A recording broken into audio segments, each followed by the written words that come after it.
the save file, because it let me start a whole new save file. Yeah, because you're not trying to load the save file. Wait, is it on the same, like, so the game is now starting up. I got that, right? Yeah, no, the game starts up and runs until I try to load the file that I was just playing. I just started a brand new save file, like a new game, and it's running just fine. I'm live. Yeah. I'm live again. Yeah. But if it is out of RAM, it will do that, because RAM is just like, if something is in the background, it's totally fine. It doesn't have to actually like work, you know. It happens. But if it's like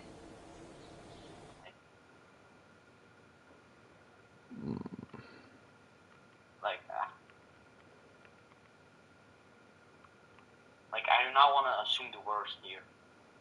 I'm just saying.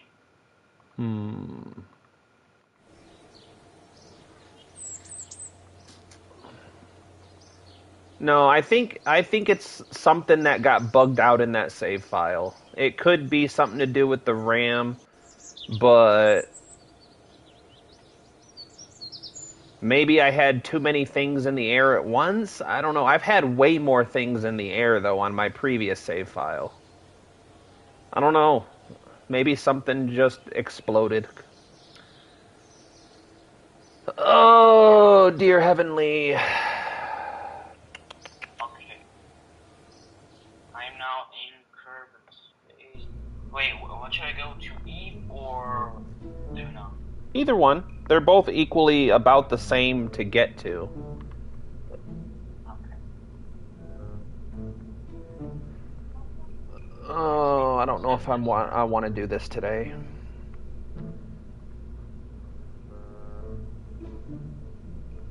That just...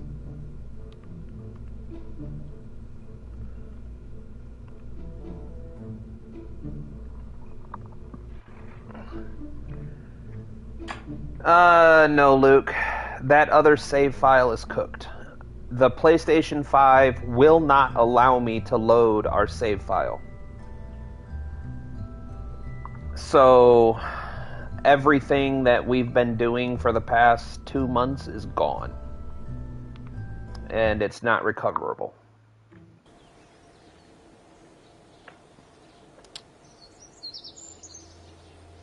Everything is just gone. Something happened when we tried to launch the Black Star. Wait, can you like load into just before you launched it? Nope.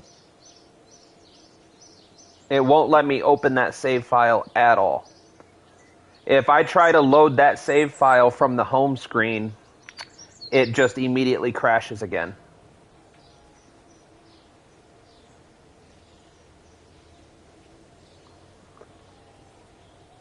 I think that it's corrupt, I think.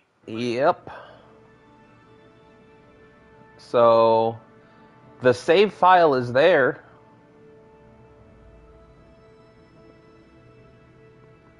But we can't use it. Okay, that is something a bit like,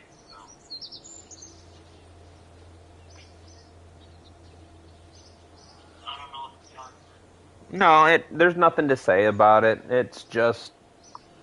It's one of those things that it is what it is, but it's mildly discouraging. So...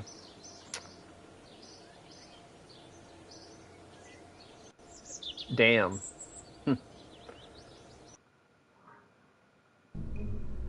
What time is it? It's 1:21.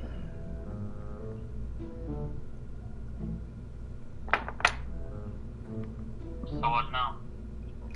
Start over. Wait. You're starting a whole new game. Yeah, there's no other option. I cannot load there. So you know how at the beginning. You cannot load the game at all. No, the game. So like none of the save files. Yeah. Nothing. So I can open the game. The game opens up to the title menu where it says resume saved, start new. Okay.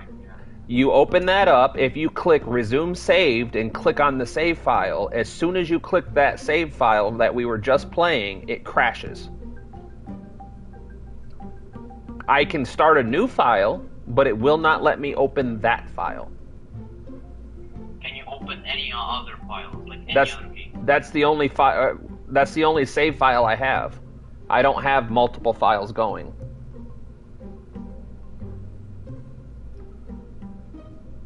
So, yep. Oh. Damn. Wait. So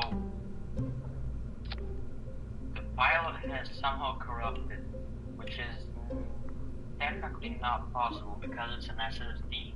You cannot corrupt an SSD unless something happens in the game that corrupted it, or something happened to the PS5 that then corrupted it. Yeah. Which means you did something in the game, it somehow crashed the PS5, in turn then crashing the whole thing.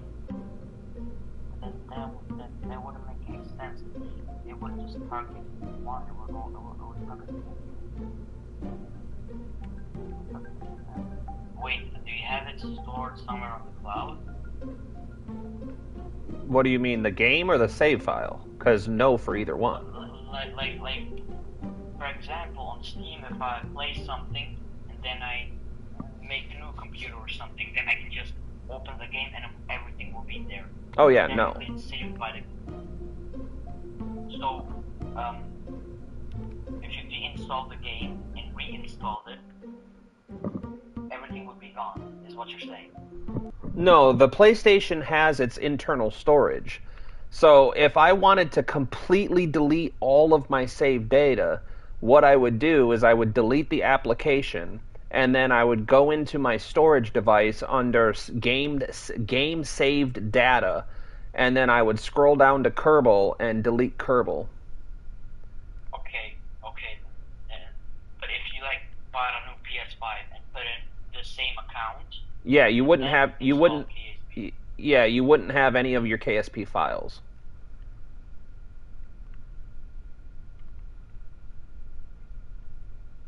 Luke, we have nothing left. Nothing survived.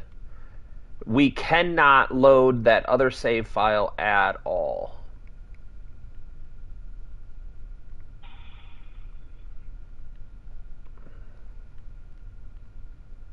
What the hell happened? Oh, shit. Wait, what were you doing in the game? We were just building and tinkering with our space plane. Did you launch it? No, when we hit launch, it crashed. That's when the problem happened. Do you know how many parts it is? 226, I think it was. What game resource? I don't understand what you mean, Luke. What do you mean, what game resources? We don't have anything from that save file. We cannot reload that.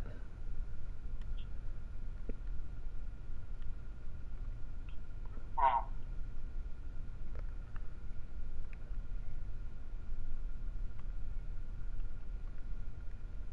Well, then you have to start a new one because it's not saved by anything. Yep, that's what I'm saying is there's no recovering. Wait, so the minute you click launch, so the second you click launch, it crashed. Yep.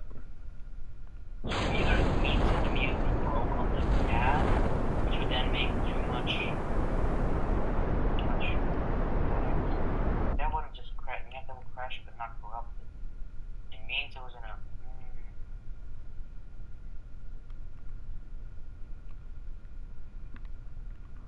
a. We have no tech tree. We are back at square one, Luke. We have no parts, no tech tree. We cannot load the save file. If I try to interact with the previous save file that we were just playing on, if I interact with it, it crashes the game immediately. It does not let me open it or interact with it whatsoever.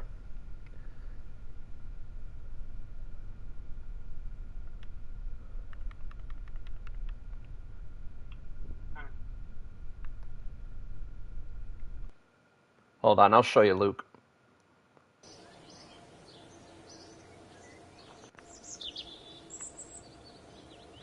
Oh yeah, I would say that's an understatement. So, Hey, how are you talking to Luke? the stream's back up right now. Really? Carbonot, No. no, you can't. There's no cheat or admin menu on the PlayStation 5 version of KSP. So we're back at square one again. But I mean, I'm not gonna do career mode again. I'm not doing the money thing anymore.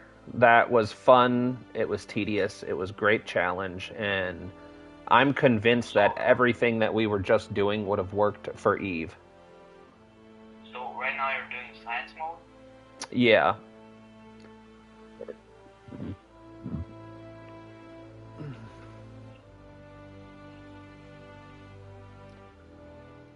Oh, I That's love like, technology. Now, the other thing I could try to do, hold on. I don't know. You guys are going to get a standby screen for just a second because I'm going to go check something.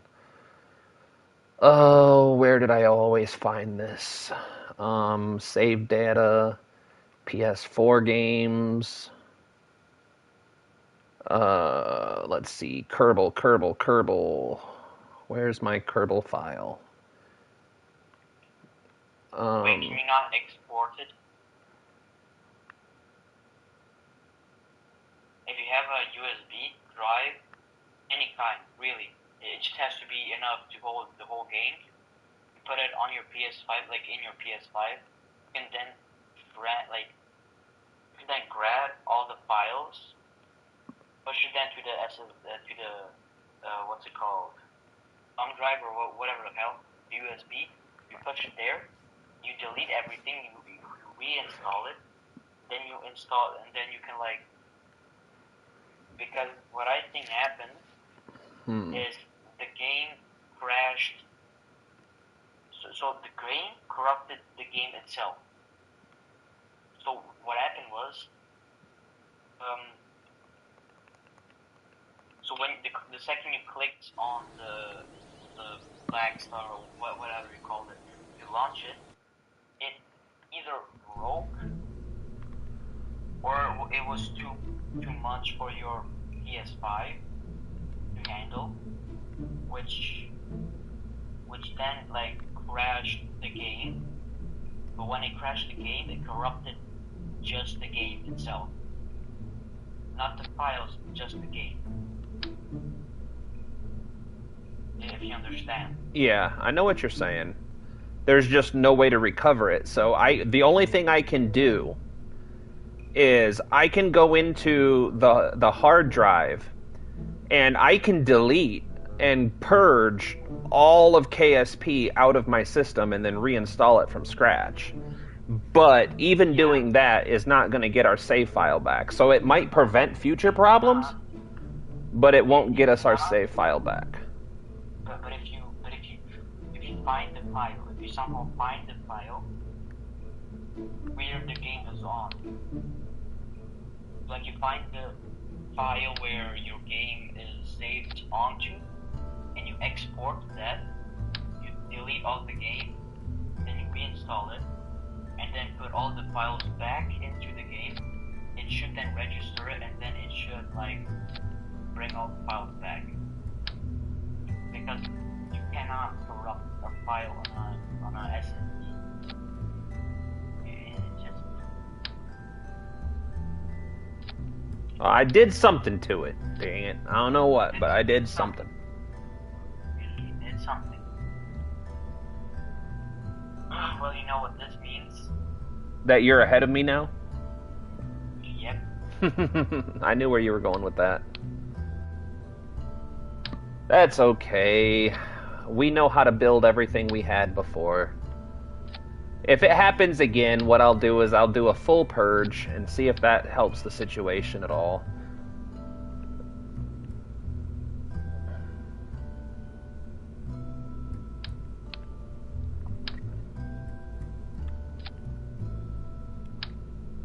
So, welcome to Kerbal Space Program. Science mode is more fun. Yeah, honestly, science mode is more fun. Then, yeah. It is. It is more fun. Trust me, it is more fun. Yeah, honestly, I do not worry about anything except making a rocket. I was just really playing career mode for the brags about it, you know, like the whole point is that it was a harder mode to play on. Yeah. So I mean, I'm not. Wait. So are you like starting a medium mode or? Yeah, I'm still on moderate. I see when Laser gets scared, Apollo can build so fast. I know. I'm already scared. Nah, we'll be back up. Oh, we have this staged wrong. Honestly, without the without the money holding it back, there is nothing holding it back. He will. How do I get an encounter with E? So, what you do is once you're in a Kerbin orbit, right? Yeah, I am. Um, look straight down at your maneuver node. So, like the camera is north over the North Pole, looking down. Okay. Now zoom all the way out. Okay. All right, now not that far. I'm not, no, right there. Now rotate your camera 180 degrees, so that way you're looking at it the complete opposite direction. So that way Kerbin is on the right side of the screen. Just like this. Yep. So what you have to do is you have to put a maneuver node to the left side of Kerbin. So if you draw a line from Kerbin to the sun. Okay. Yeah. Okay. Yep, that's the side that you want the maneuver to be on. So basically, you're going to be shooting yourself to the back side of Kerbin. So you see how Kerbin is orbiting up on your screen right now? Yeah. You're going to be going the opposite direction. So like I'm going to be going this way. Nope, down. You're going to go that way. Okay. So if you now the other thing is yeah, I think you're at the right phase angle. I can't remember. So it's always about the phase angle too. But the thing about it is if you look at the Delta V map, okay, that is posted in the chat. If you look at that map, to the left side of that map, you'll see a picture of the planets with like arrows pointing which direction you need to burn to go to that planet. Wait a minute. So which way? Okay. This is.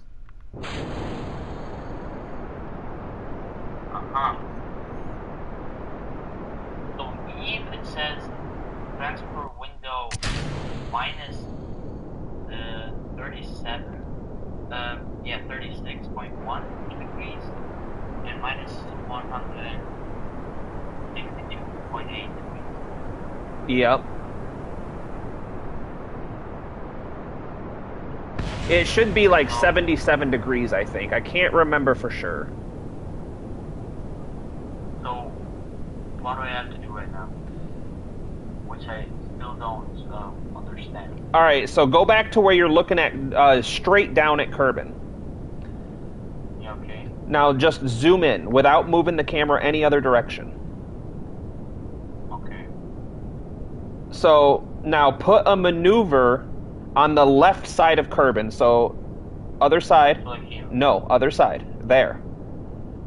Okay. Now just add the maneuver. Don't touch it yet. Now zoom back out.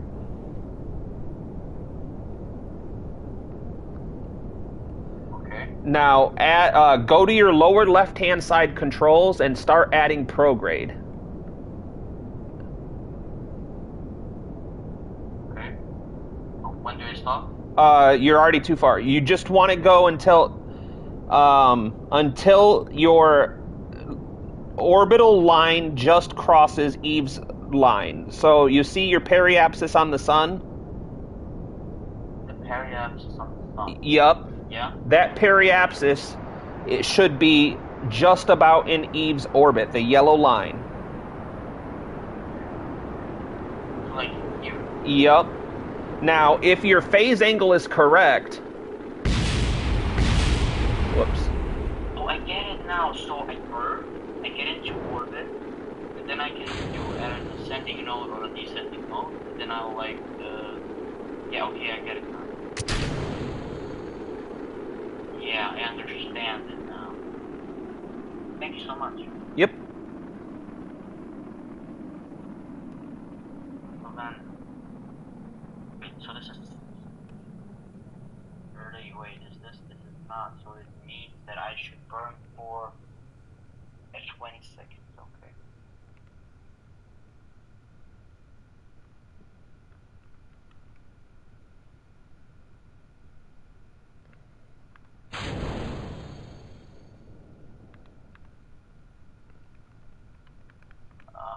Okay, let me watch your screen. Or you're still... It's going to take me a little bit to catch up. I think your stream is a bit frozen. My side. It's working on mine. I'm not sure. It might just need a minute to catch up. Don't get disheartened. I love you. Yeah. Oh, yeah. It just happens, Luke. It's one of those things when you're dealing with electronics like PCs, gaming consoles, any of it. There is inherently always a risk of corrupted files, bad saves, glitches, game-breaking bugs. Like, it's always an inherent risk and possibility, so... It always happens. It happens to anybody. Come on. Yeah, that's why I'm like, I'm not crying over it, but I'm definitely not restarting another career mode right now. I'm good.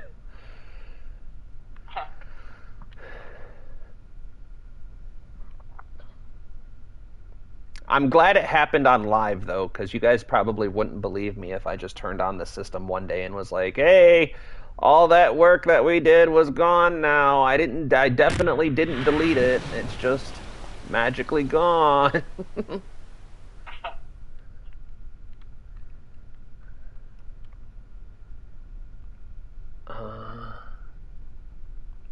Wait. I thought I had one of these left. Nope. Oh no, bub. It takes far more than that to get me to rage quit.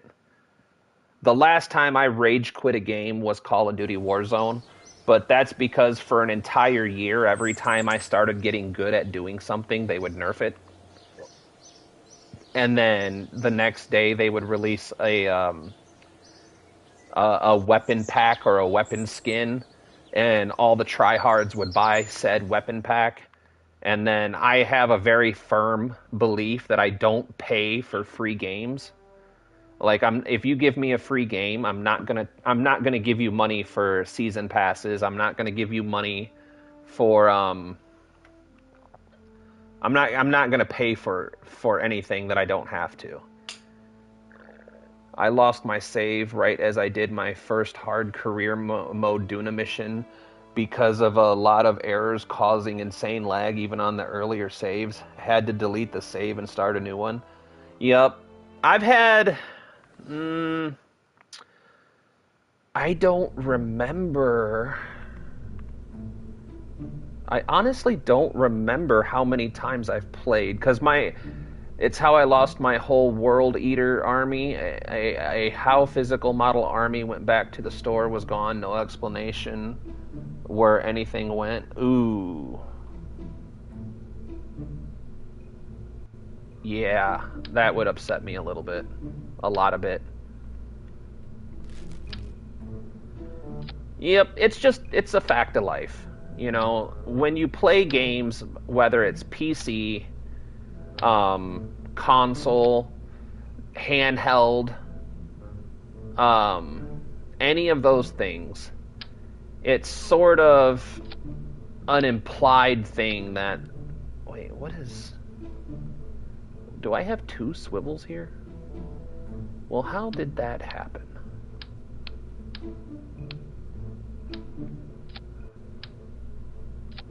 Wait, I don't know why I did that. I don't want that. It's just a thing, you know? Nothing in life is perfect. Wait a minute, how do I now get the encounter with? So I haven't set it as a target, and if I do it like on the descending mode, no. If I do it on a descending mode, like if I add a maneuver, it just...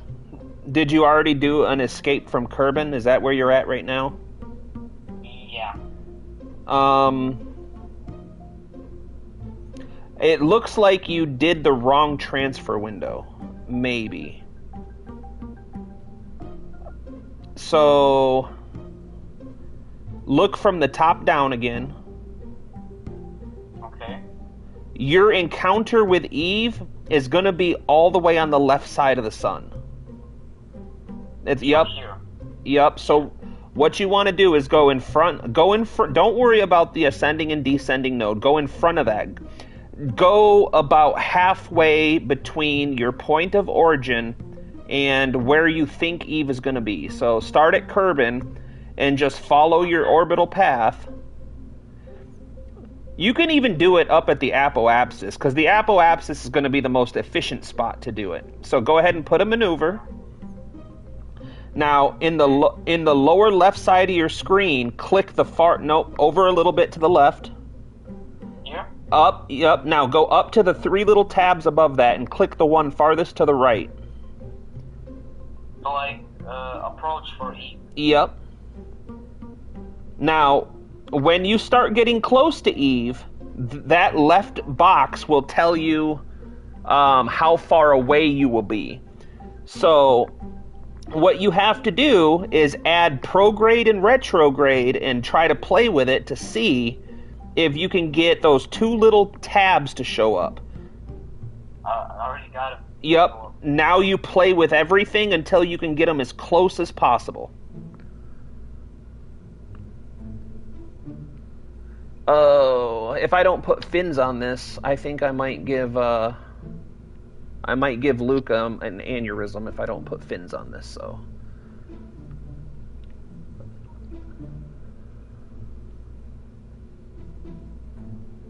Yeah, okay, got it as close as possible. What's the approach on it? I can't read the number.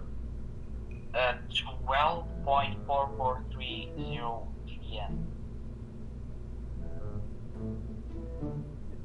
GM. You said MM or BM? GM. GM. Oh my goodness, that's far. You might want to revert back to launch and double check that you're launching at the proper phase angle, because it looks like that Eve is not in the right angle. I'm more interested in the fuel transfer. Alright, hold on.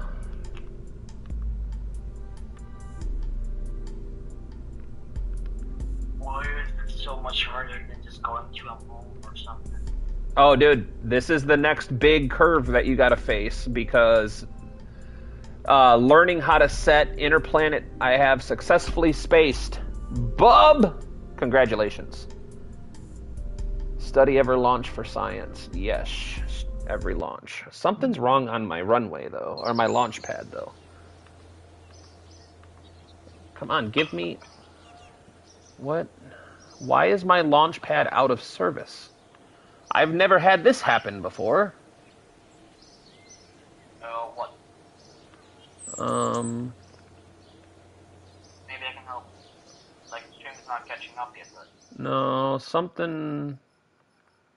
It says my launch pad is out of service, and I don't know how to fix it. Oh, repair. There she goes. Yeah, I've broken the launch pad twice now. Oh, how? I have no idea. I could not tell you how I do this, and this is the second time I've done it.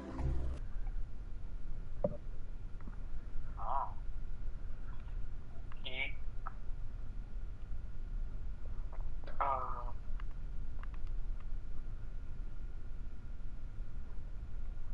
Alright.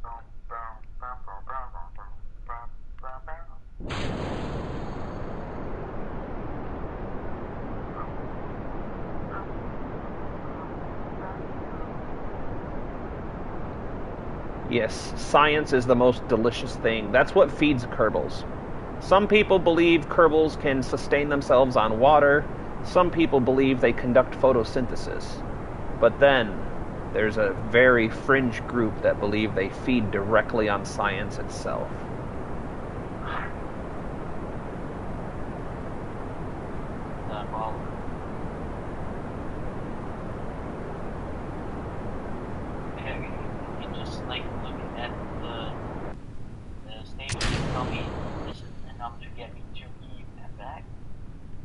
Oh, why? Oh, it's because it doesn't have fins. That's why. All right, hold on. You'd have to look at the map. I can't remember the numbers. Just remember to use your map. The map will tell you exactly exactly how much DV that it's going to take. And I just can't remember Eve's numbers off the top of my head. If I go look at them, I have to close out Discord on my phone to go. So it's 3,400 to go into orbit. Wait, this is.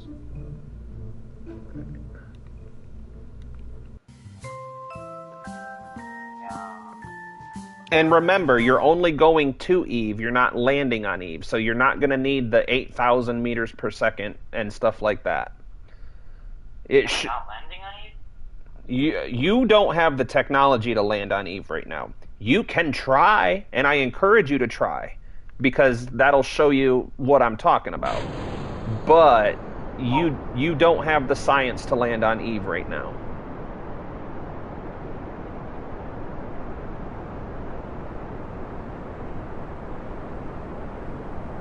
Interesting.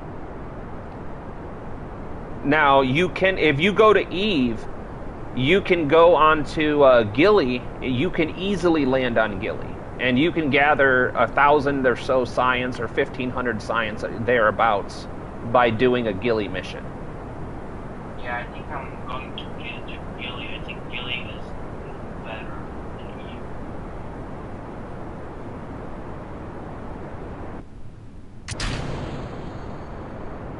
There she is. Now she's a stable flyer. What is the, like, end?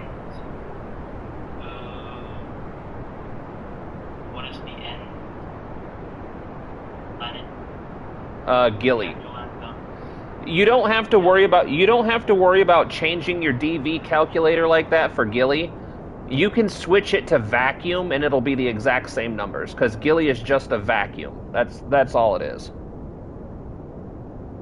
There's. Yeah, I cannot seem to find Gilly. It might not even be on there. Just switch it to vacuum and you'll get the same numbers that you need. Okay, interesting. Yeah, we can literally do a complete orbital bombardment on an entire planet if we wanted to, Luke. We don't have to worry about money no more, so we have no more limitations. The only thing holding it back is not holding it back anymore. Yeah, because, I mean, we spent the last 30 hours of the game grinding contracts just for money.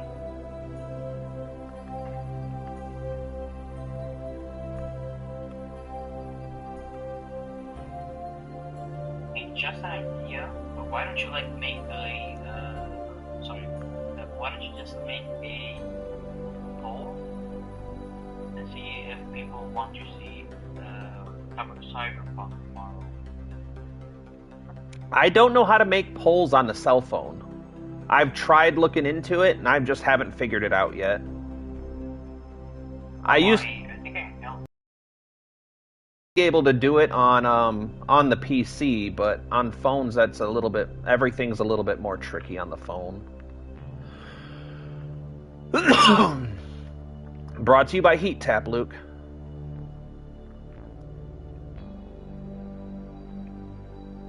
Did I just do an EVA report?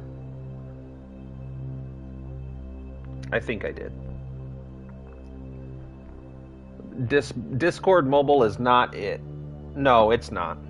But in the spirit of the channel, it is better than nothing.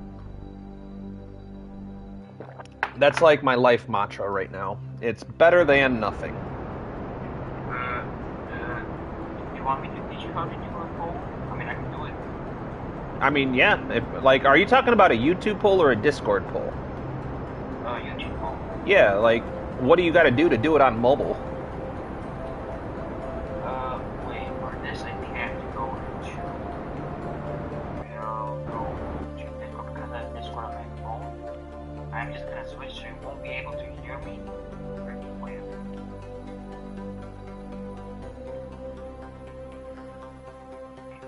I can join voice right now. Wait. If I do this, then yeah, I think it'll still be able to hear me.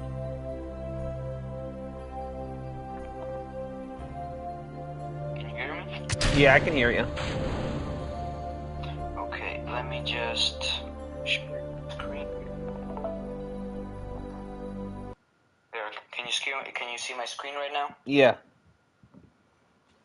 Okay, so go on to YouTube, Mm-hmm. then go on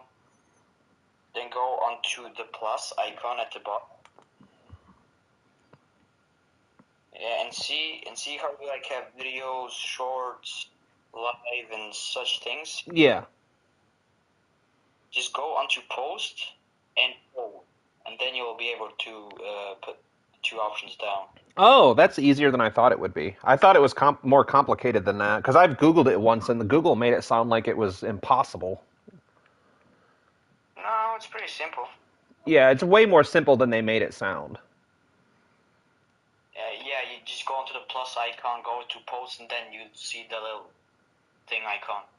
And I'm doing it while talking and looking at another screen, Luke. You got to remember that. There you go. I'll just share this because I'm now on my PC. I love Discord. Okay. I love Discord too. How many signs do you have right now?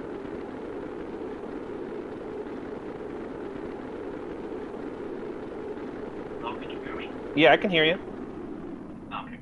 I thought something was wrong with my mic. It makes you sound way too sexy, but I don't think that's a problem.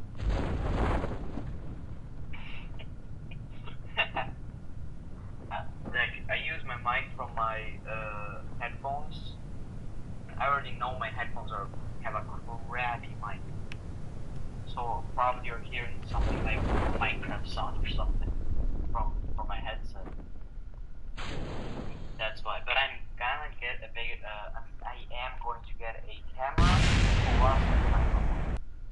That are probably gonna be even more crappier. But hey, it is what it is. Yep, dude, I'm all about the budget. Like, Me too. when it comes I'm getting. Go ahead. when it comes to gaming, a lot of people are like, "Well, why don't you do this and do that?"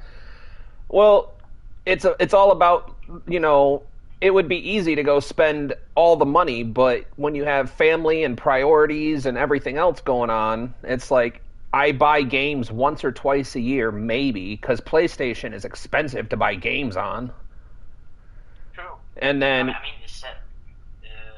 I'm sorry. no, and then when you talk about hardware, like a new controller or a new headset, that's like $70, $80, $100 plus by itself.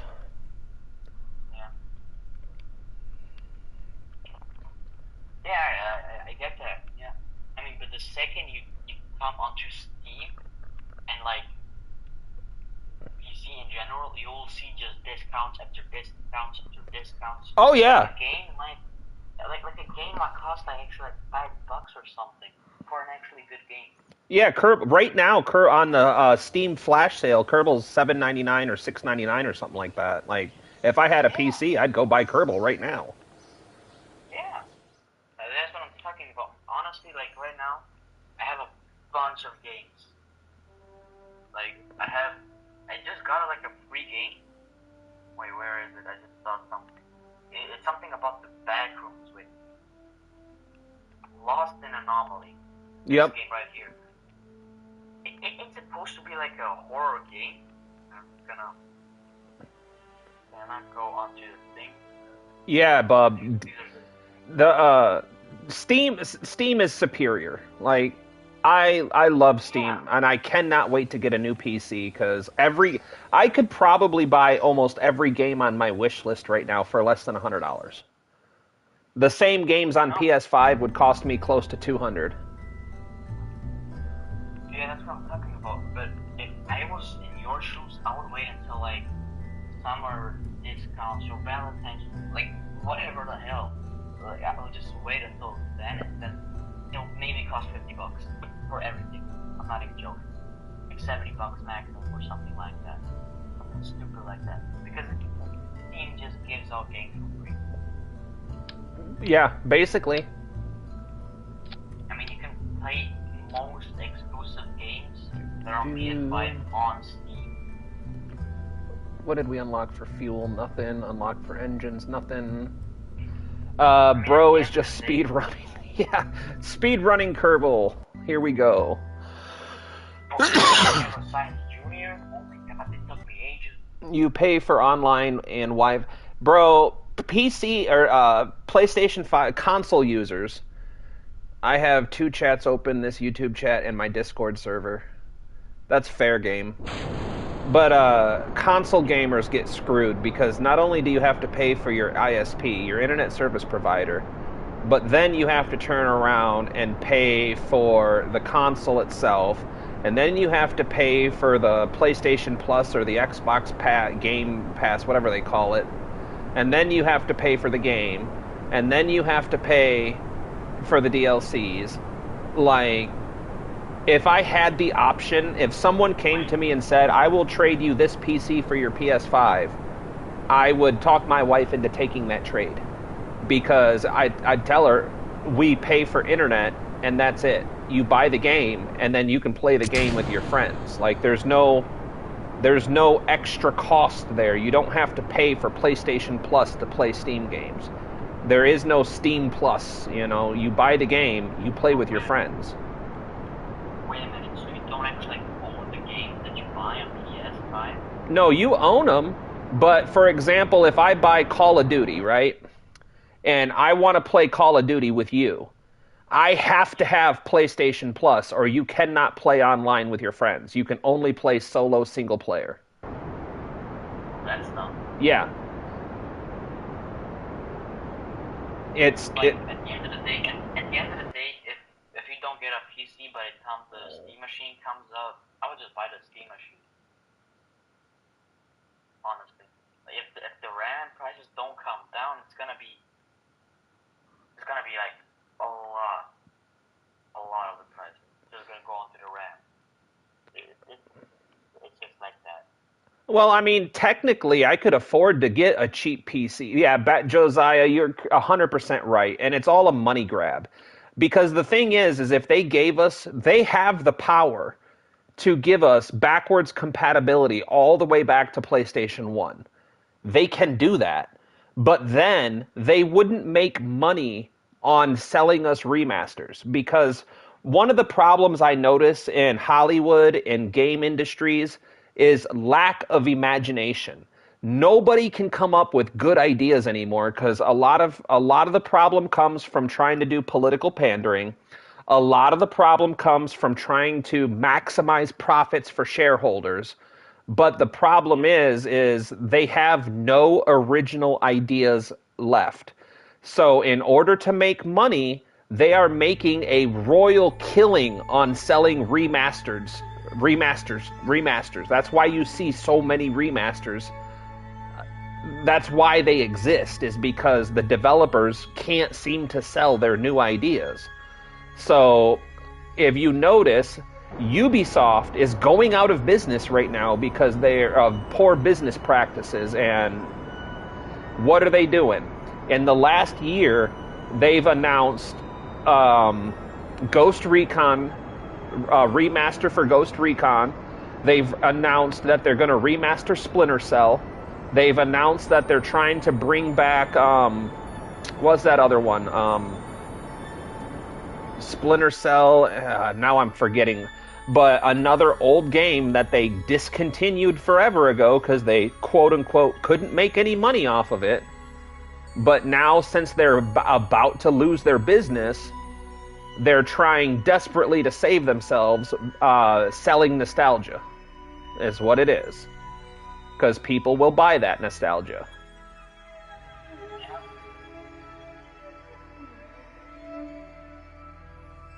My God, you already got into orbit. That took me like 2 or 3 days. Oh yeah, you'll get to the point where it's just another thing. You'll get to the point where you're like, orbit? I can do that with my eyes closed. And I can.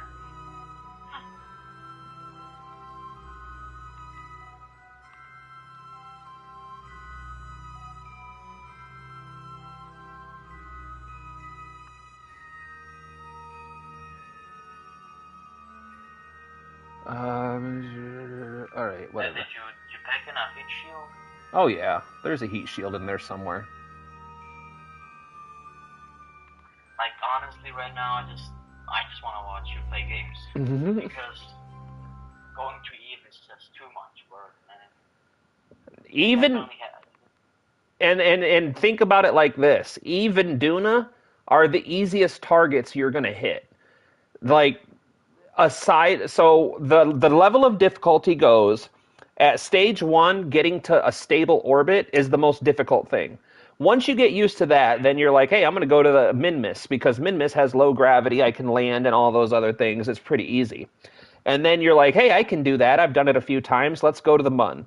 And then once you finish that, you're like, okay, what next? Well, now it's a lot harder because if you want to go to Duna, let's say you want to land on Duna.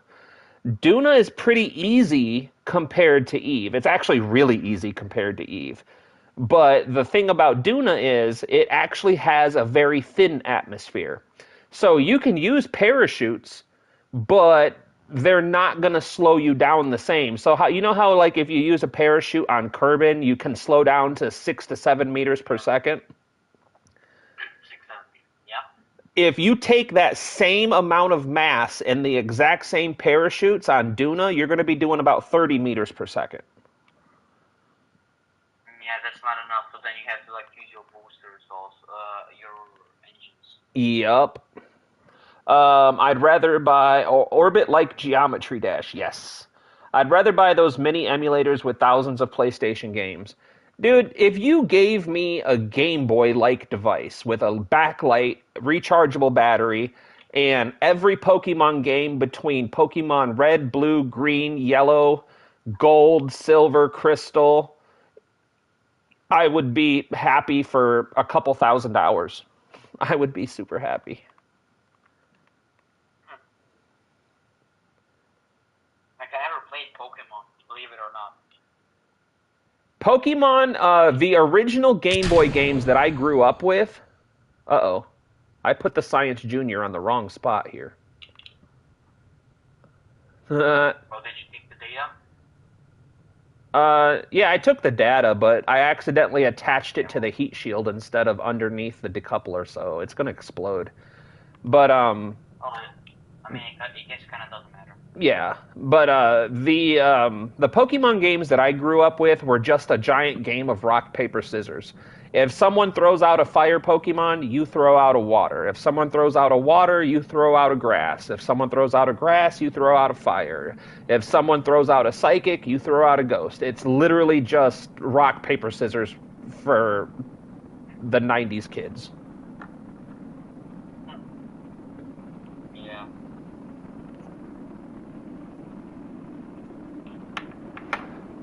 Any second now. There it goes. All these right? All this. Oh, it already blew up. Oh yeah. I'm not seeing it on the screen. There it goes.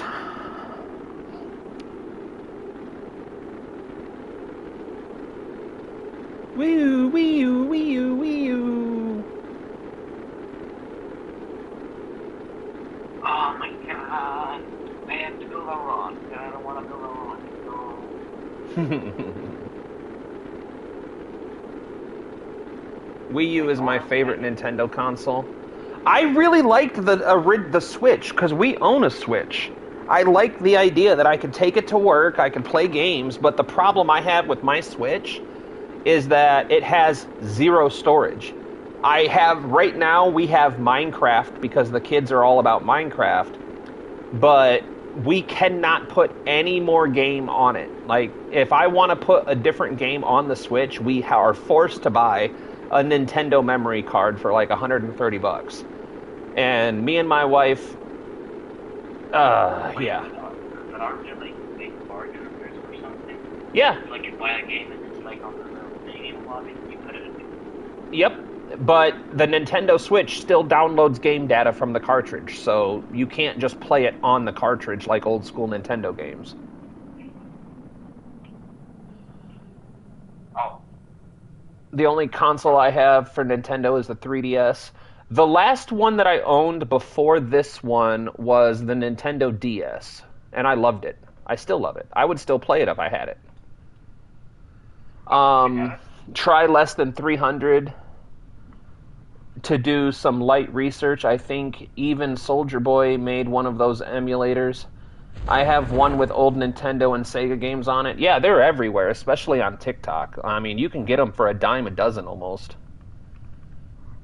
3DS is backwards compatible with DS with backwards compatibility. Yes, and the whole reason that companies are going away from backwards compatibility is not because of hardware limitations. It's literally to boost their profit margins. Because Exactly. if they can sell you a remaster or a different game rather than just letting you play the games that you've already bought, they're going to make more money. Because how many times? Think about how many times um, a ZX Spectrum plus 2 is about 75. Yeah. But think about how many times somebody has purchased Super Smash Bros. Or Mario Kart.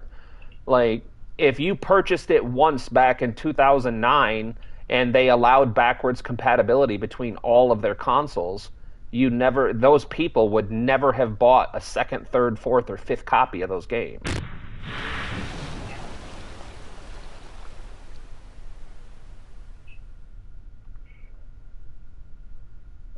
I guess. What are you now researching for? Right now, I'm kind of just super speed running. Uh, We're almost what to do the you think? point where we can go to the moon, to Minmus. I think one or two more launches. 44 Science. Thick 44, the human man warrior. Rest in peace, my man. All right, we have 44.0 or 44.9 Science, so we can't unlock anything yet. We have to do one more flight. Actually, I think we can cheat a little bit. Um. Oh, wait, hold on, hold on. We gotta do. We can just do this. Hey Um. man, so I have literally nothing to do. So if you want to give me permission on Discord, I can like make I can like start revamping it and giving it bots and stuff. Help you. Yeah, no problem, dude. You know how to do that? I think so. I've done it before, I think. I just have to remember how. Cool. I think I just click on the admin thing and put you as a moderator, right? Yep. And then I have to do. The problem with Discord is most of the things you have to buy. For example, if you have a Discord, you have to buy what was it called, like Discord Plus or something, something like that. Yeah. No, it's called boosting. I don't know, man. Something like that. And the truth is, I Nitro. don't Yeah, have that. Nitro. Nitro, no, like no. You can make a really good Discord without Nitro easily. You can do it without Nitro. You don't need it, but they get a lot of money from that. That is the only reason why Discord as a platform exists. It's Nitro or whatever the hell it's called. It's just that, and I refuse to pay. I will never pay it. Never. Well, the big problem is too many of these damn companies think that they're going to make a huge profit selling these stupid ass live service everything. If I'm telling you, dude, the most dangerous thing that could happen is if everybody in the world started getting on the same page. Because imagine this. I had this idea a long time ago. Could you imagine what would happen if everybody in the world flat out said, hey guys, if we see an ad that interrupts my YouTube or my music listening, we will boycott. The entire world will agree to boycott that company for 90 days. So if I'm listening to music while I clean my house and I hear an ad interrupt my music for a fucking Big Mac, nobody in the world is going to eat at McDonald's for 90 days until they stop fucking interrupting my shit for advertising. If everybody in the world agreed to that, I promise you this advertising problem where we're getting ads every 2.5 minutes on YouTube and Spotify, and it would all end immediately. Well, do you know a trick? I know lots of tricks, but what specifically are we talking about? So a trick where you can literally install on PC, there is like a add-on which basically removes ads. I have not seen an ad on YouTube in over a year. The trick with these is it has to be new. The add-on has to be new. Otherwise, they will just literally catch you and they will ban your account because you stopped watching the ad. They will ban your account because you're watching ads, not watching ads. Like, Yeah. which is like dumb. My like, it just why? Okay, I think this is safe. My favorite ad of all time, I think it was a car insurance ad. And it was, I want to say it was car insurance ad. But it was literally like, it was like a 5-second ad. And it said, hey, we're not going to take up much of your time here. We just wanted to purchase this airtime to see if we could convince you to check out Allstate Insurance. Enjoy the rest of your listening. That was all the ad said. And I was like, thank you. Thank you so much for that. I didn't have to listen to a 3-minute spiel about your bullshit ass insurance. Thank you. Yeah, but like if you do actually boycott, let's say YouTube, somehow everybody agrees to boycott YouTube. What then will happen is nothing will change. The platform needs servers. The servers need memory. The memory needs distance. It's all together interacted. And if nobody pays that, then it's all gonna go down. No. The problem is that they have people brainwashed to believe that. I remember when YouTube started. I remember the beginning of YouTube. I was alive for it. The thing is it's not that the cost of running the servers is higher than it used to be. The thing is the CEOs and the XOs and all the O's in the top of the company, they get paid $180,000 a year, and now they get $250,000 a year bonuses. So that's where the money goes to the shareholders and the CEOs and shit.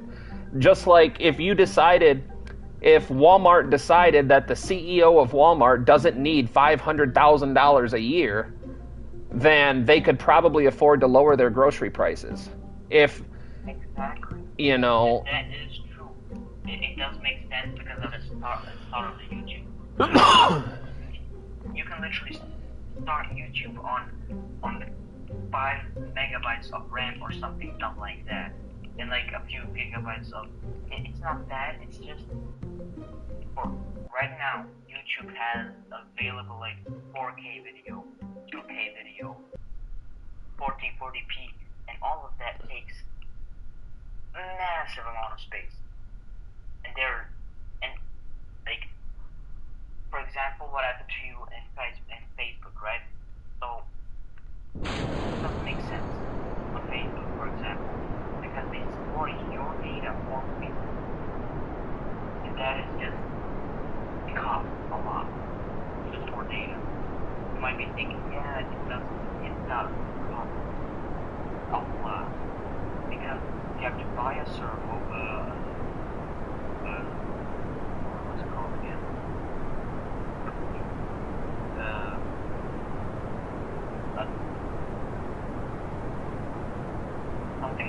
Something to do with server. You need to buy a server. You need to pay someone to make the server. You need to pay someone to integrate the server. You need to pay one to fix the bugs with the server. And all of that takes a lot of money. It didn't take a lot of money to like run YouTube back in the day, but now it does. Because there's a lot of shorts, YouTube shorts for example, there's a lot of this, there's a lot of that, there's 4K video, 2K video, 1040p this, that, and they just do a lot. And everybody has to every single second, every single frame, and it's like photos. You take a photo and it needs to be stored. Well, one single photo might not be that much, but a single 4K photo might be like, I don't know, 1 gigabyte or something. But if it's 16 FPS, 60 frames per second, it takes a lot of memory, it takes a lot of work, it takes a lot of maintenance to actually do. So I don't like ads, I don't, but I get it why they need to do it. Because No, just the shareholders. I understand that completely, but the problem is that they're overdoing it on them. You know, have ads, sure. I have no problem having a skippable ad at the beginning and maybe in the middle of every video. You know, I have no problem having a 30-second unskippable ad at the beginning and the middle of every video. But the problem is what they want you to do is they really desperately want you to buy YouTube Premium for $14.99 a month. So what they're doing is you can't convince me, and nobody can really convince me, that the CEO and these people that they don't need $500,000 a year as a bonus. They just do not need it. I'm sorry.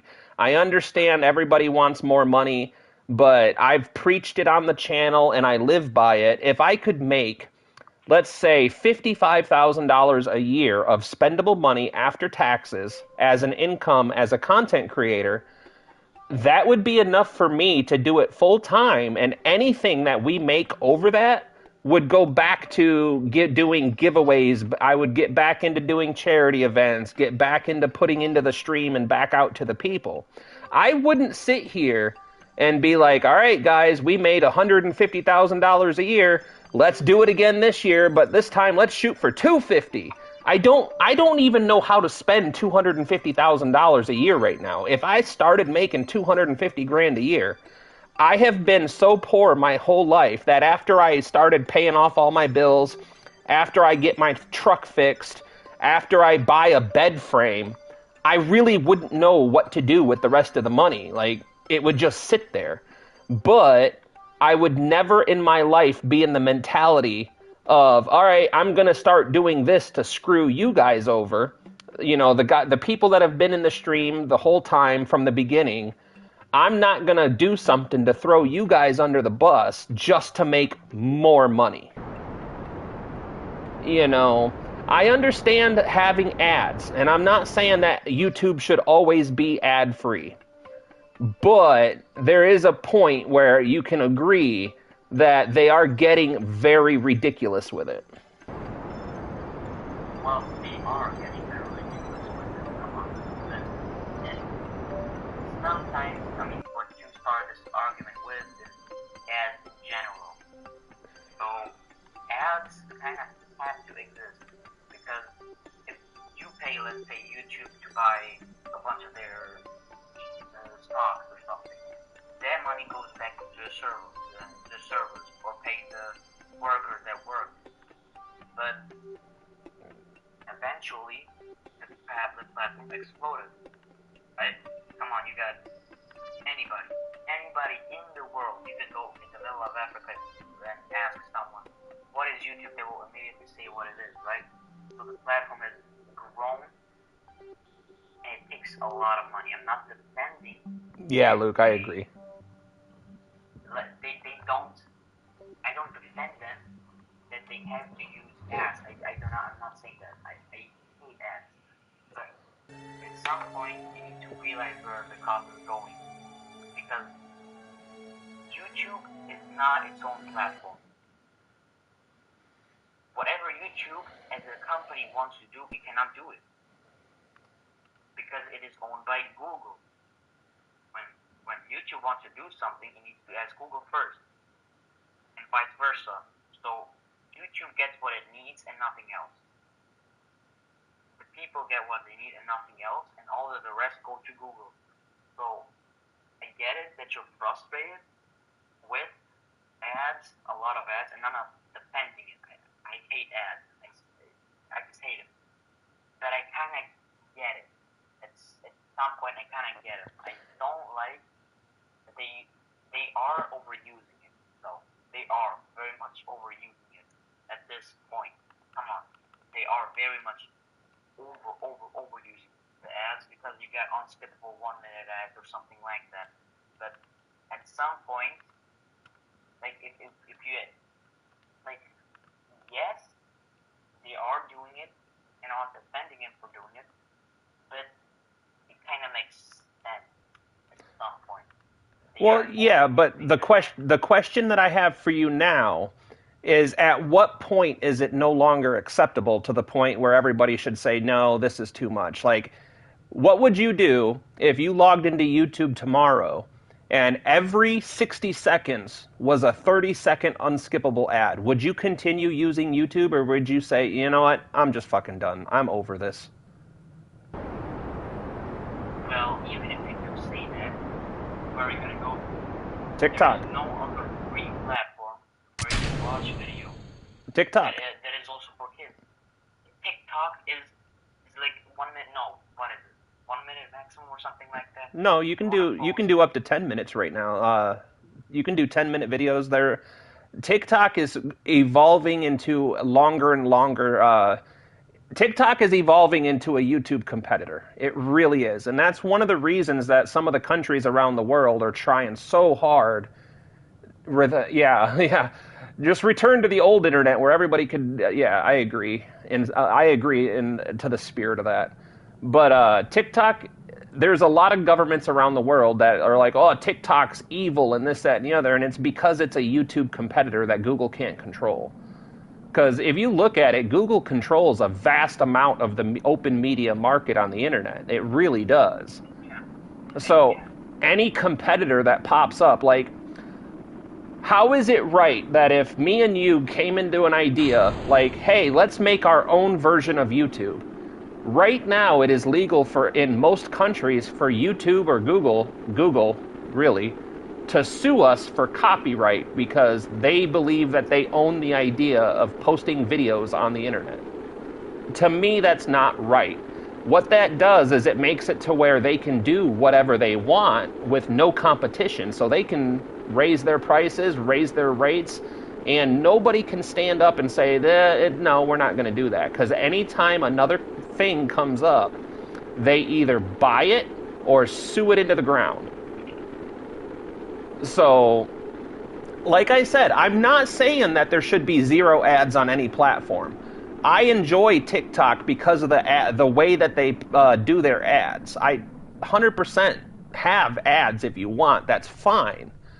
But I think, in my opinion, the perfect way that YouTube should do it is 30-second ads. Like, let's say 2 30-second ads at the beginning of a video. So you click on a video, you see the ads first.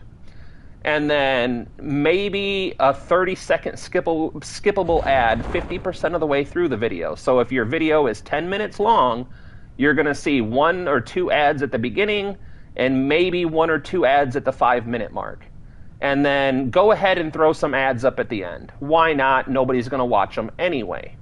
So, to me, that would be an acceptable compromise between having no ads at all and the necessity for having them in the first place. But, that's where I feel like I'm a reasonable person, like, I understand that ads are necessary to, build new servers and continue adding to the servers and polishing and maintenance. I 100% agree with that. But the majority of the money they make goes to shareholders and the higher up, the upper echelon of the company. It doesn't, they're not spending the bulk of that revenue on server expansion, upgrades, and maintenance.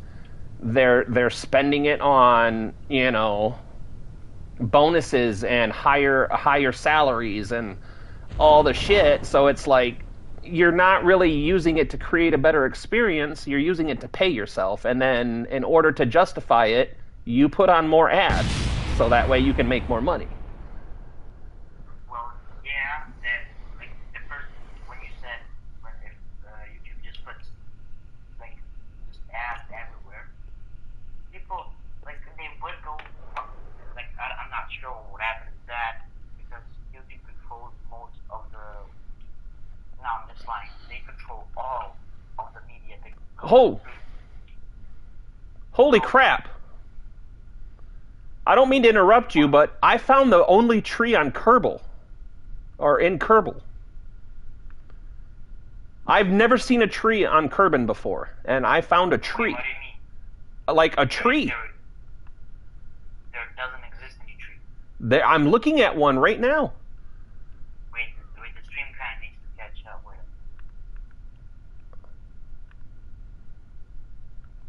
Wait. Wait a minute.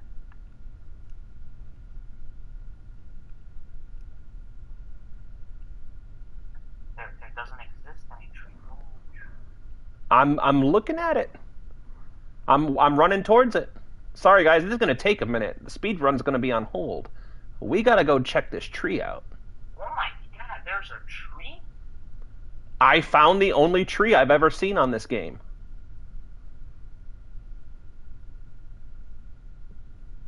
No.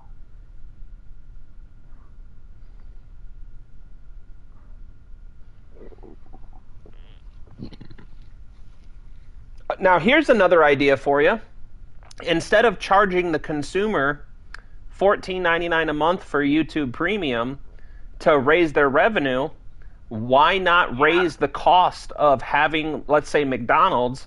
If they pay $100 for 30 seconds, I don't know what the real numbers are, but just for sake of easy math, let's say they spend $100 for a 15-second ad, all right? Okay. I just have to say something before you continue with all of this, right? Yeah. Who pays the creators? The ad revenue. Yeah, but also YouTube. Well, yeah, but YouTube needs to pay, so it gets the money from ads. It takes some from the ads, right? And then it gives it to the creators. You can literally control right now. If you make a video, I think there's a button somewhere where you can control how many ads you have on your video. Nope. For example, Mr. Beast does not have one ad in his video. No, that changed in 2026. They updated it in 2026. I think it was January 14th, I think, or January 6th it went into place.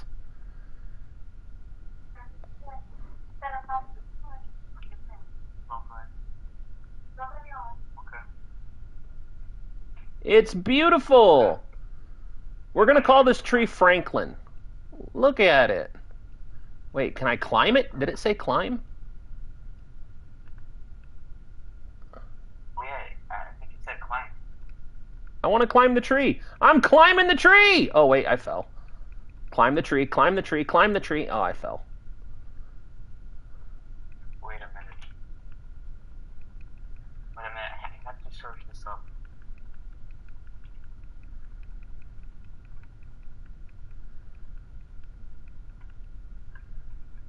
Oh, that's a thumbnail. Hold on. Let's try to get this thumbnail.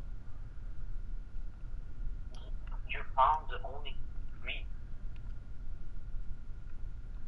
You found literally the only tree in the whole curve. Yep, and I'm climbing. Ah, I fell. I fell out the tree. The stupid tail piece is so big. Ooh, big tail pieces. Alright, let's see if we can't get back up there. Hold on. I don't think they intended for this to be done this way. Oh my god, people don't know about it yet. It's technically, if I'm looking on some Reddit posts and some Kerbal forums, it's not known that well. Well, we found it. You know what? I'm kind of glad that we had that major crash. Wait a minute. You can scan a tree? You can scan the tree. I'm looking. Someone found it in a video with the space plane. He found the same tree you have. So that is the only tree in the whole game, on the whole curve. There exists only one tree. And you can scan it, I think. Well, you know what I'm gonna do? Wait a minute. I think you can scan it. If you can scan it, that means. Wait, I want to see how many things does it get.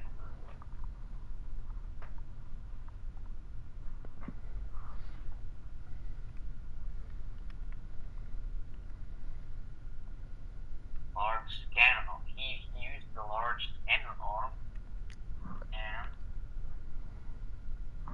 Alright, I'll be right back. I gotta go to the bathroom real quick, and then we're gonna hobble back over to our spacecraft.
What? 180.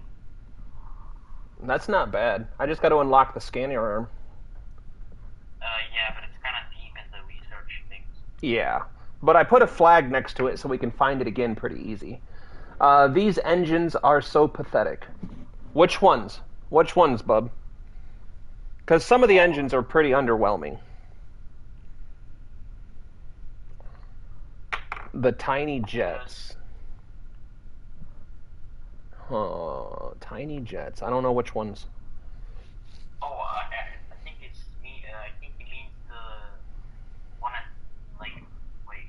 The The one Juno. that you get, like, first. The first one. Oh, yeah. The first... Any of the low-tier stuff is pretty underwhelming, honestly.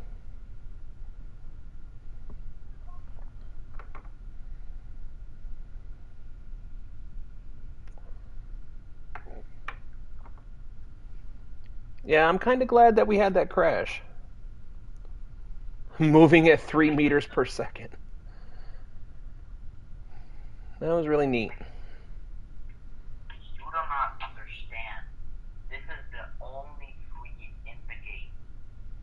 You can look at whole of Kerbal. You can literally go at the whole of Kerbal. You will not find one other tree. This is the only one. Yeah, and I'm lucky that I found it because all I did was look around before I recovered the vessel, and I'm like, wait, what the hell is that? That's a tree. Bub, tell me, under your Delta V menu, what is your thrust to weight ratio? Because if it's under 0.3 at 0.43, it's going to have a hard time, but it should fly. Yeah. It should. But anything between point 0.3 and point 0.5 is going to struggle. You really want point 0.5. The more engines? Yeah, you're going to want more engines. But you're not going to want to try to go too much lower on your TWR for a plane. Now it's 0.6. That should be much better. That should be a lot more in the ballpark for you.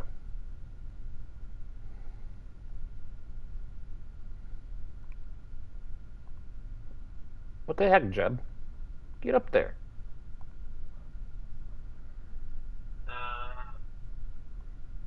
Can you give me the active Discord real quick?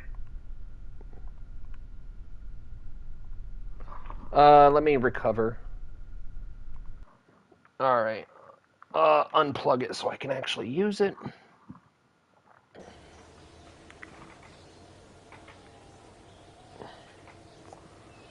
All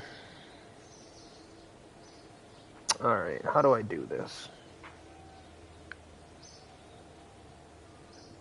If you need help, just ask. I'm looking. I gotta. What if I go here? What if I go here? So look. What if I go here? Just. Hold on. I'm getting there. I'm getting there.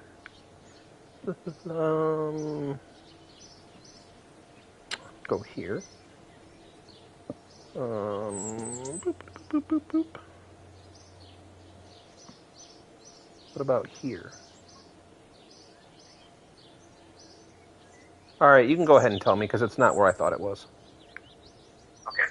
So you see your name at the top. You have invite to a server, and right next to it is your name. See that? You should be able to click on it, and then it should be server settings. It should be at the top.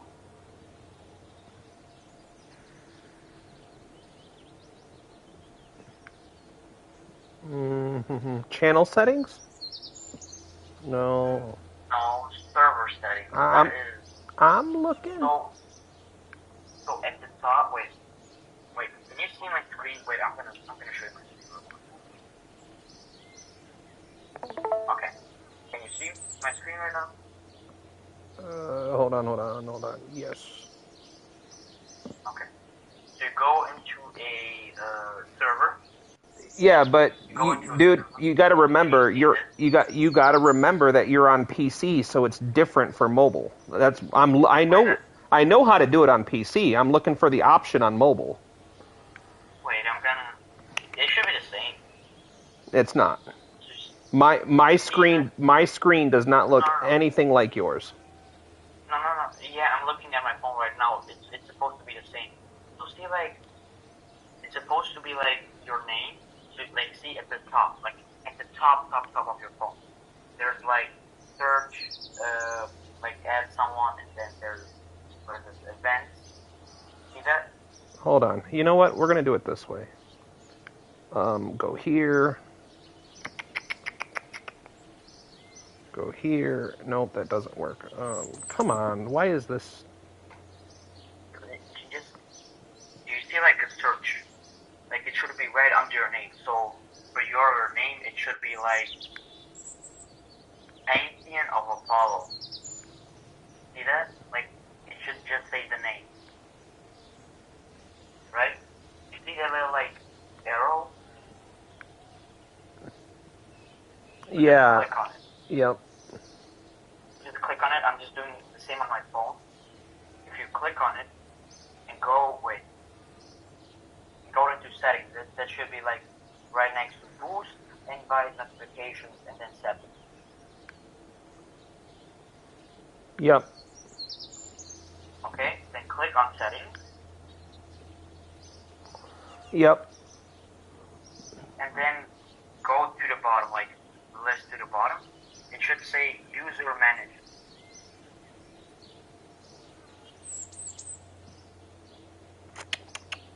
Yep. See that? Yep. Okay. So then you click on roles.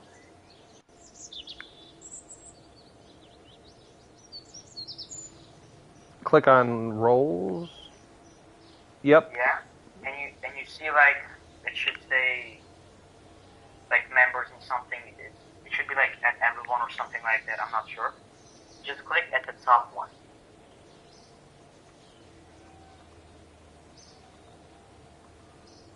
So when did you do that? Yeah. Yep. I'm in there. I'm setting up permissions right now. You don't have to do that. You just have to go into like it should be for you like. No, I think you can do it. You go into like members and then it's like you and just like add member and then add.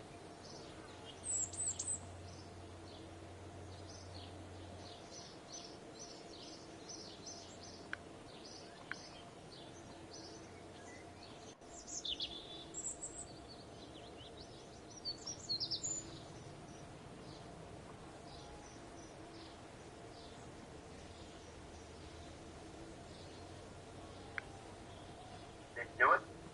I think so. Wait a minute, I'm just gonna look right.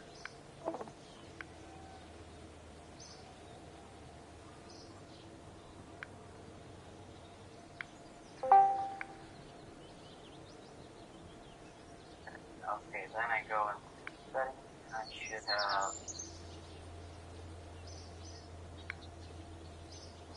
No. At school they thought it was this now, but back in the day it was like. Go into here, I should be able to.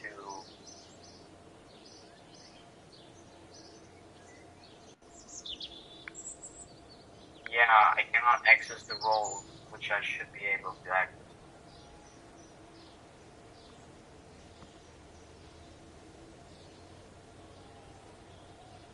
No, I didn't. I don't think you gave me.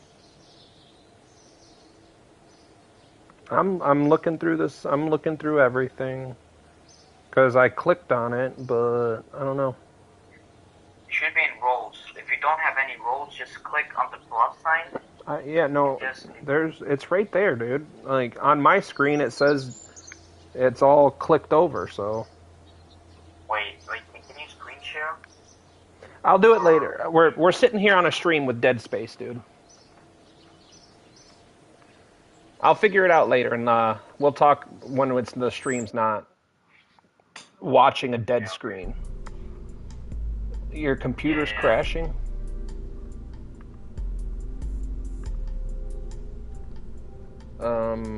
Return to Space Center. Might as well go see if we can spend science.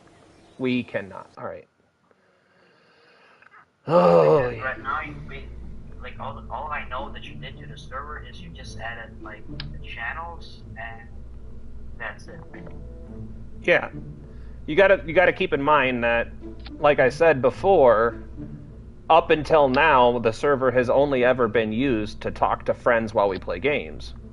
Like, it's never really been active, so I've never done anything with it ever. Yeah, I get that. But you also have to kind of be... You kind of have to be careful with these things. Because someone can just raid you, you know. When someone raids you, trust me, it is not fun. Someone raids you. What happened, bub? You got it crash out on you?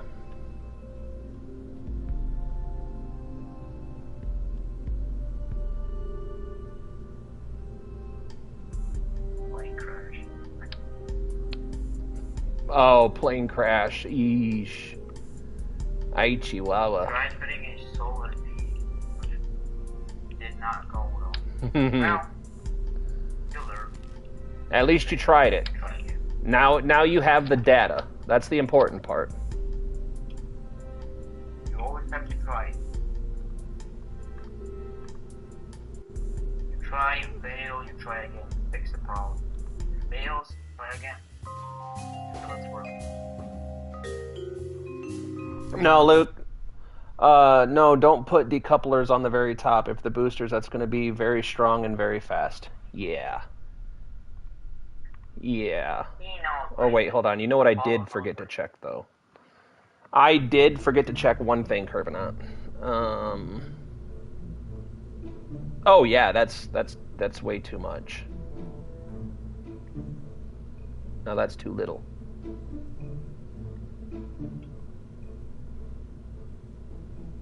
Oh, it's 2.01. Oh, that's not good. That's better. Yeah, but What did you say it as? 1.36. Okay. Yeah, Luke. No, I understand completely, man. The thing is the Discord. I mean, there's not much you can do to it. Like, we have 3 active members, and I'm one of them. So, I mean, worst case scenario, if for some reason something goes wrong, I just go in and kick whoever out. Like, there's not a whole big community that comes in and talks all the time. There's not, like, a lot of posts. I think the only thing that can go wrong in a server ever is a raid. Do you know what a raid is? I'm a streamer, so a raid to me is different than probably what you're talking about.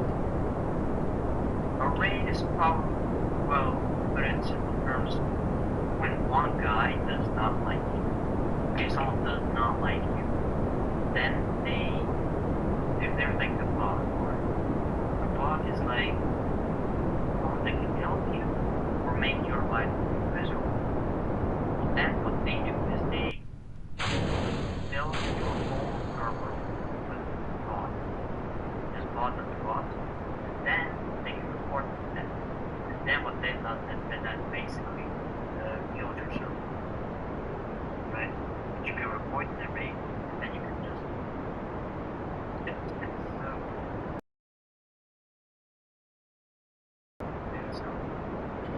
All right, Luke, you go do what you got to do, buddy. We're just trying to speed run this early game tech tree a little bit, and then see where we sit on time.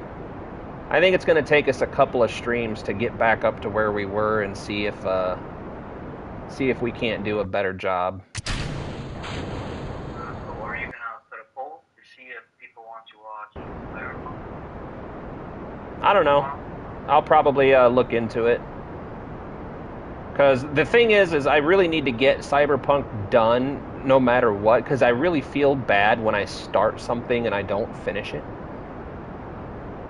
Like, I kind of feel bad for God of War. I started playing God of War 2018 because Tazjax requested it, and I was like, alright, I love the first God of War. Well, Fizzwing and his brother ripped last year. Aww.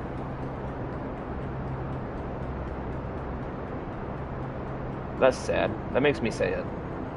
But, I cannot enjoy that game. Like, I'm a huge fan of God of War 1, 2, and 3. And I don't like the God of War 2018. I don't like it. So I kind of have been finding every excuse not to continue playing it. Yeah, I kind of do. Yeah. But it's like, when you're talking about like live streaming and content, I'm a firm believer that people are going to be more interested in watching live streams or videos if you're enjoying what you're doing. If you're miserable the entire time you're playing a game, why would anyone stay and watch that? Like, people don't need more negativity in their life. Yeah, yeah. I mean, it's also not healthy to do it. And it's not. Because some streamers actually like, I know there's a bunch of like apologies. I don't know. About a while back, a streamer like Oh, did not shit. like the game. What happened? I pushed the wrong button and staged. But we get to see fireworks, so. Oh. Oh. I accidentally staged instead of doing what I was trying to do. Oh yeah. I'm seeing it right now. Well, at least you can recover. Oh, actually, That doesn't actually matter because of the science mode. Hey, you know what? You learn. Not the first time, and certainly not the last. Yeah, I know. Okay, this plane thing is not working. All right, bub. Give me just a few minutes, and I will see what technologies we have available, and see if I can't make a plane with you, and see if we can't figure out how to get this working. Aw, we're losing all our science. Drats.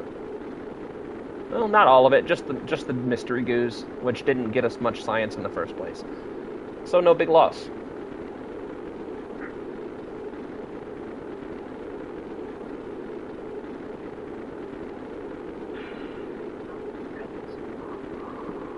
The plane does work, it's just hard.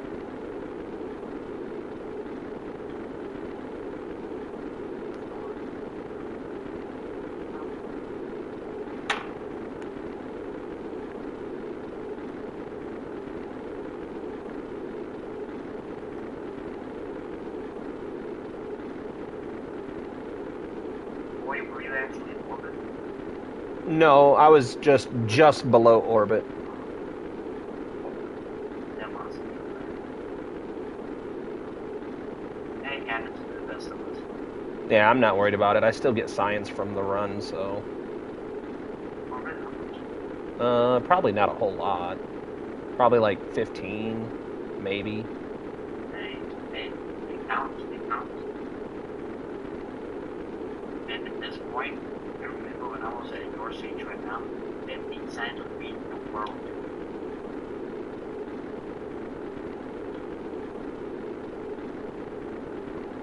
I do my EPA.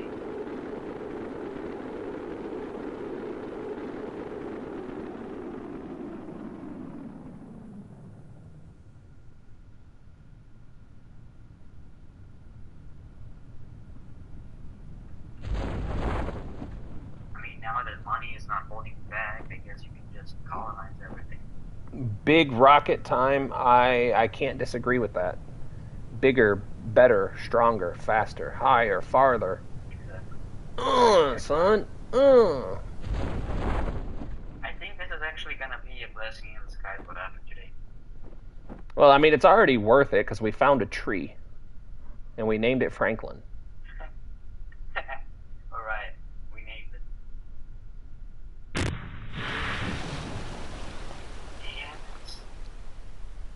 but actually this might be a blessing in disguise because at the end of the day you don't have to worry about money, which was a big thing back then. I mean, a few hours ago, it was a big thing.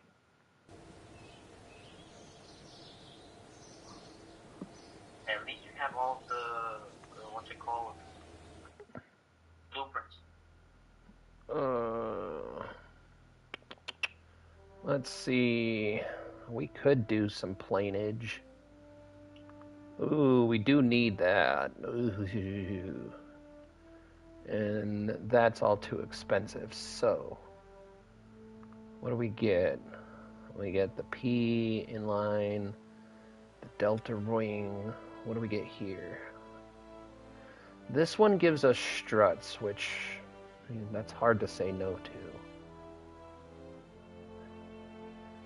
This one gives us some plane parts. I guess we should go with struts first. We'll do struts first. Alright. It's big rocket time. You know what? I agree. It is big rocket time. So. You're in the same position. I was just what? Well, no, not last week. I think it was 2 weeks before that or something like that. Remember? When we made that rocket, that janky rocket that made that helped me come to what was it? Min-miss?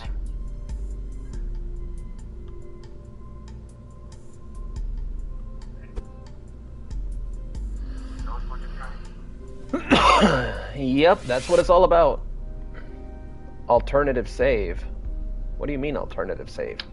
This is the only save we can play anymore. There is no alternative save.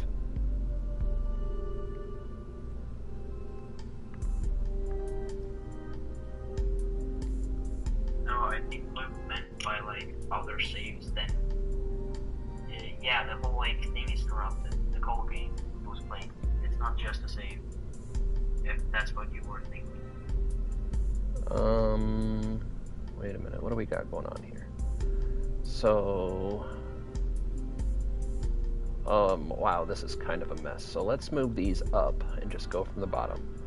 These fire. And then we need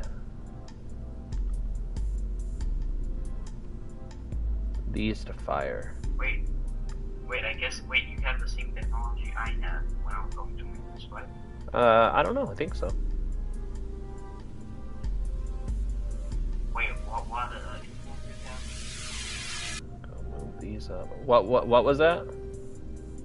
what engines do you have?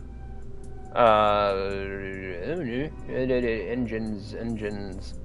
The Terrier, the Reliant, Swivel, and Thud. Yeah, if you want, I can help you make the same rocket we did. Remember? Nah, I got this. It should still work. Oh yeah. Still work. All right, so boom, fire, decouple, fire. Where's the next decoupler? This one. All right. So then this decouples, and then these ones. Come on. Oh, come on. Oh, come on. What? Why?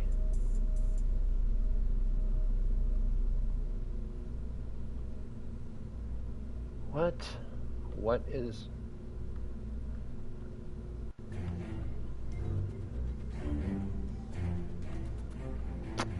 Alright, fine. I achieved orbit. Top gamer achieved orbit. Nice job, man. Let's go. Woot woot. Alright. This needs to go down here. Then that, then that. Now.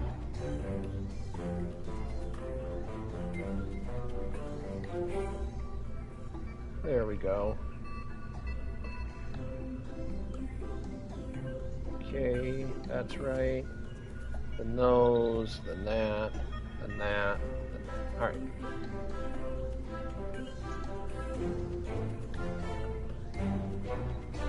Hey, man, you know what? What's up? Alright, bub, I'll see you on the next one. So tomorrow is... Wait, what is tomorrow? Tomorrow would be Sunday, and I think, I'm leaning more heavily towards Cyberpunk tomorrow, just because I need to get some Cyberpunk time in, but I'll probably put a poll up and see. Yeah, that's fine. If you want, we can start a bit early. Me and you tomorrow. Just jump on the Discord. Let you finish the thing. We'll see what happens. Play it by ear, but I'll see. I'll be on tomorrow one way or the other. Okay, when are you tomorrow? Same time? Yep. Yep, should be about the same time. Alright, then. Alright, see ya. See ya.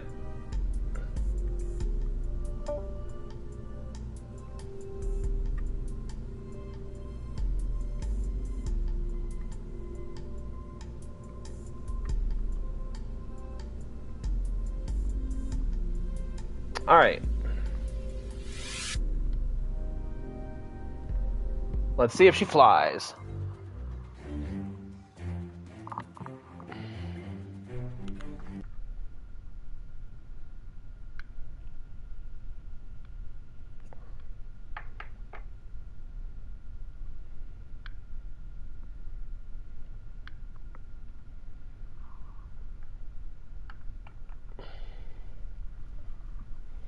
Look at that orbit.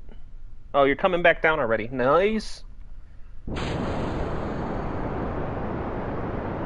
Alright, we got 8 watching. If you guys are dropping in for the very first time, we have had a pretty catastrophic system failure and have lost all the work that we've put in for the last month and a half, 2 months.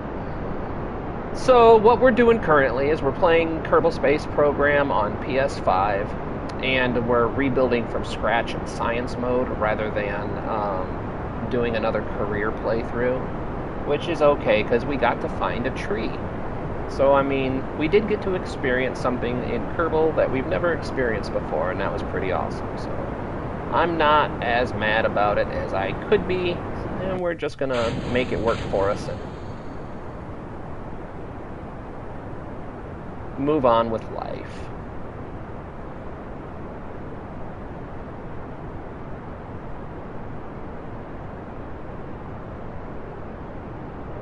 Well, this gravity turn is not going well.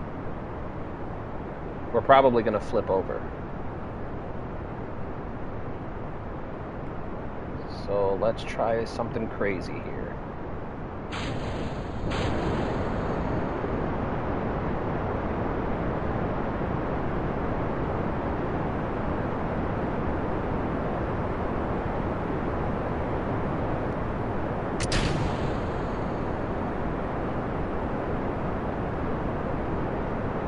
I don't think this is the greatest idea that I've ever had. Alright, this ain't gonna work. We gotta reimagine this.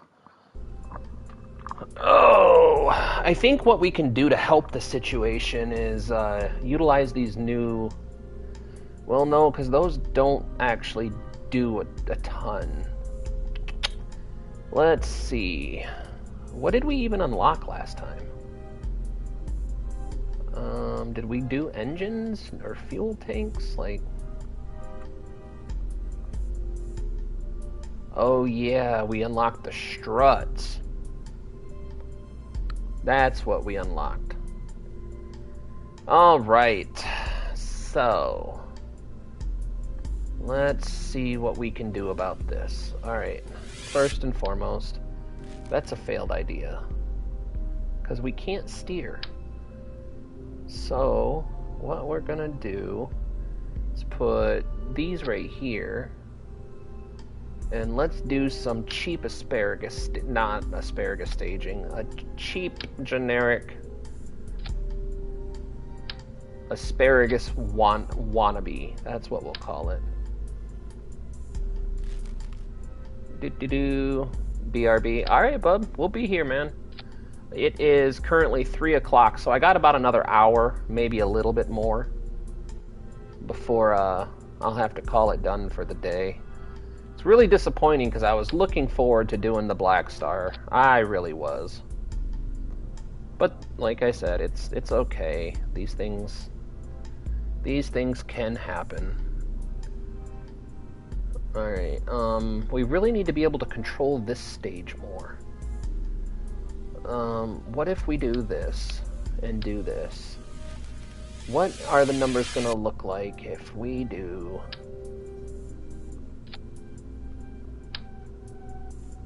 2,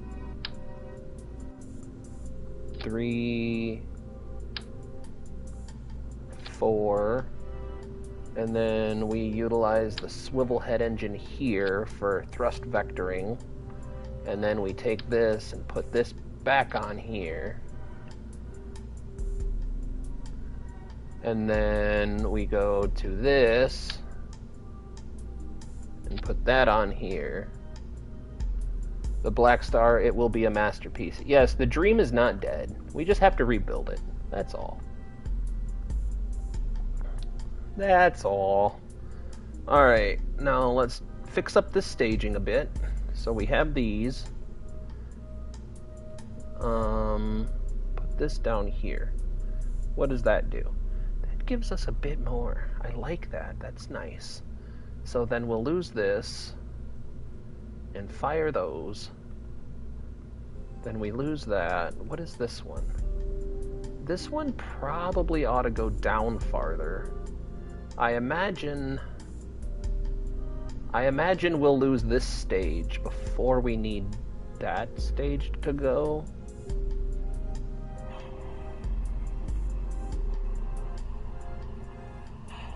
Oh no, bub. Oh no, what'd you do? No, it's out of control! Abort! Abort! Danger, Will Robinson, danger! Oh no, we're all gonna die!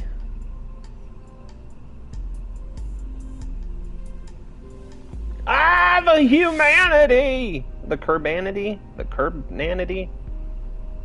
He's trying. He's trying to pull it up. Ladies and gentlemen, will he succeed? Or will we lose a Kerbal to this disastrous launch? Oh my goodness. Hold on, guys. I know I'm standing here at a blank screen, but I'm emotionally invested in how this turns out.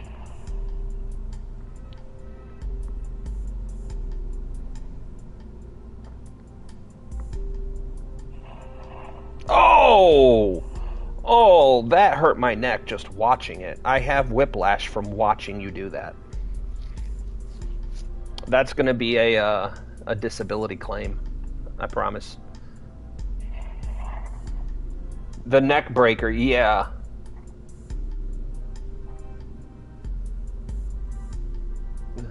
That made my neck hurt physically.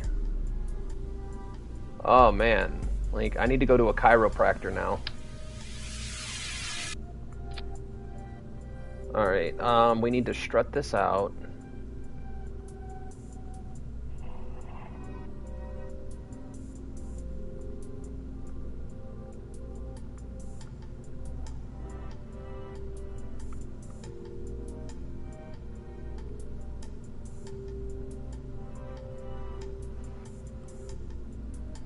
Dooby doo boop boo da boo. Get that in there.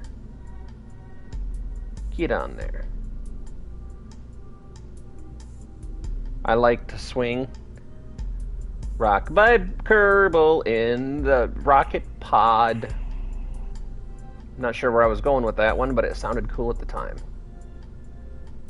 Alright. Let's take a look at our numbers first and foremost. Oh yeah, and we do need to double check. Always double check staging. Jeez. Holy kermoles. This would have been bad. That would have been a disaster. Yeah, I think we're good. He forgot to do the science. But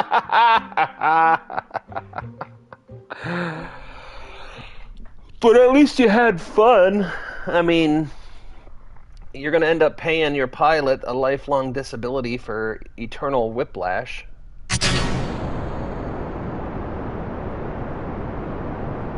But what's life without a little bit of whiplash, right?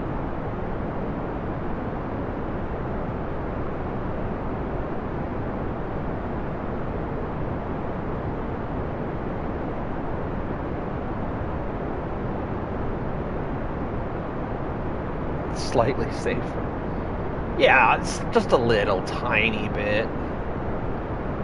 Maybe just a tiny little bit safer, like 0.01% safer.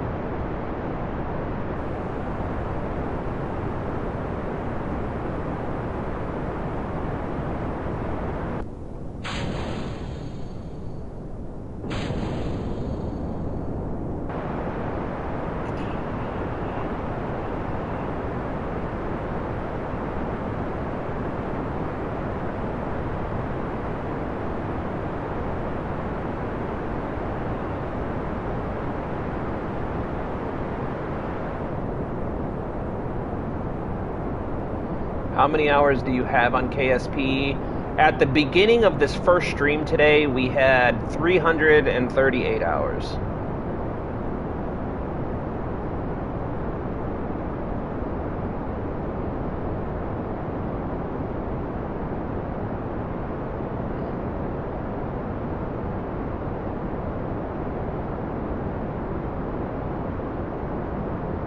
Small problem we may have missed. Spinal compression?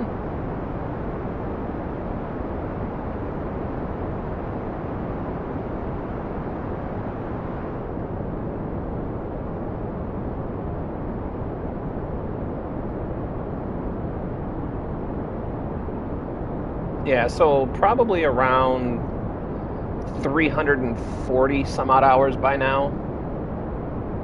and this will be my 4th attempt at a playthrough. And I still haven't reached Eve yet. I mean, like, I've gotten there. I think, like, 715 hours, I might just be addicted. No, that's a healthy obsession. That's not an addiction. There's nothing wrong with a healthy obsession. Time to do that again, but better.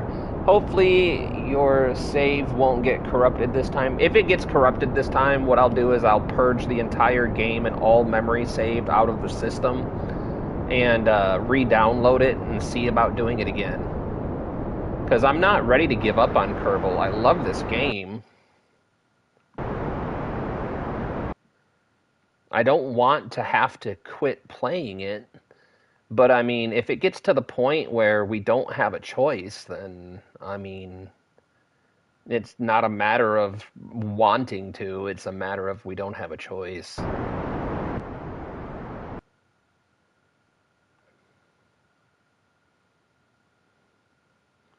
Let's start our centrifugal force. Whoops. Oh, well, there wasn't much fuel left in that anyway. There's what we were trying to do.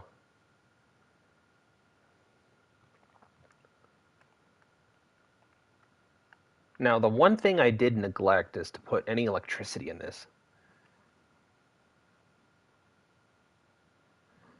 Because I had Yeah, I really wish they would have made a way to where you could transfer blueprints from one save to the next. And I'm sure someone has figured it out. I'm sure someone has figured out how to do that.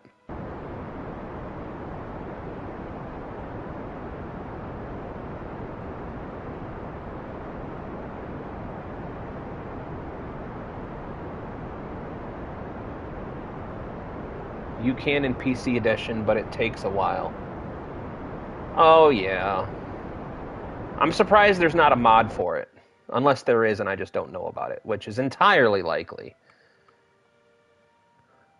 There's a lot in this game that I learned. Like, it took us a while. It took me a lot longer than I'd like to admit to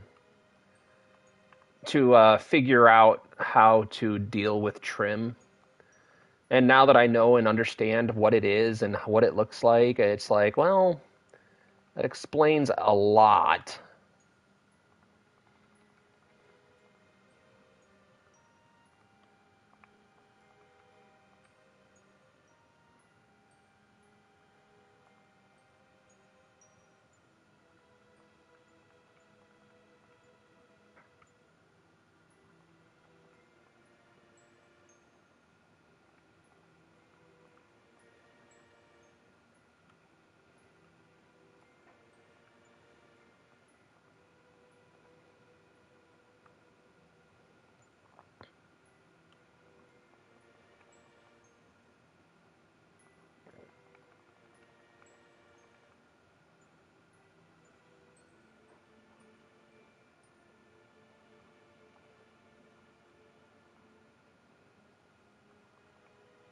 I think I like that. That's fine.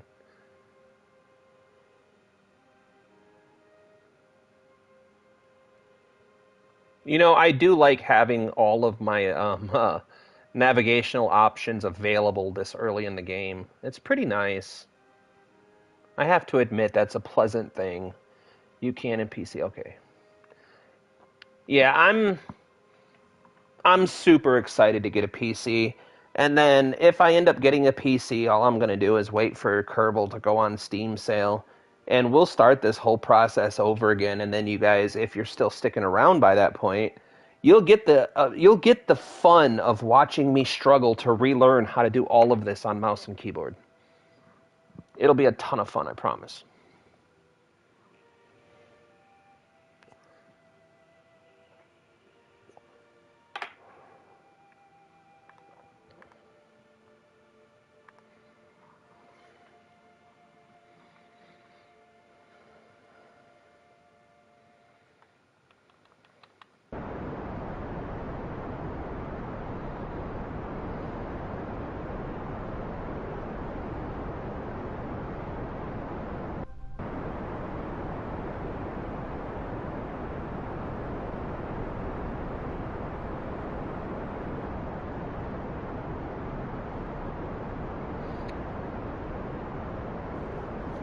And according to the PlayStation count, we have 8 viewers in right now.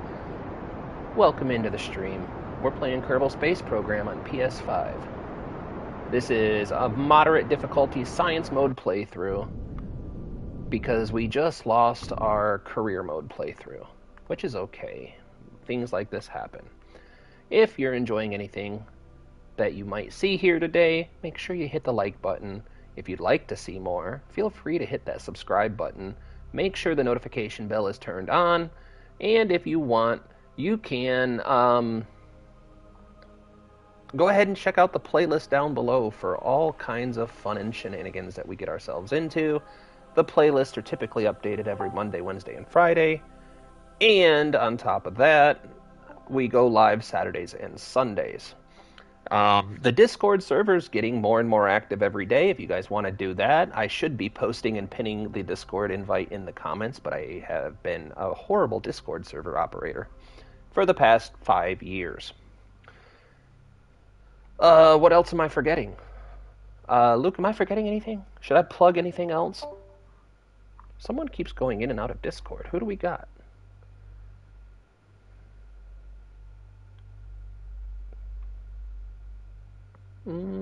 Don't know.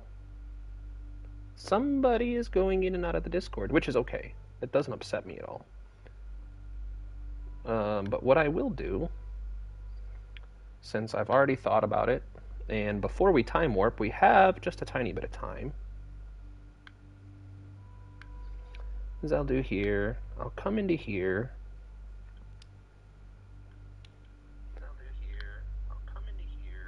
you guys are going to hear some echo for a second.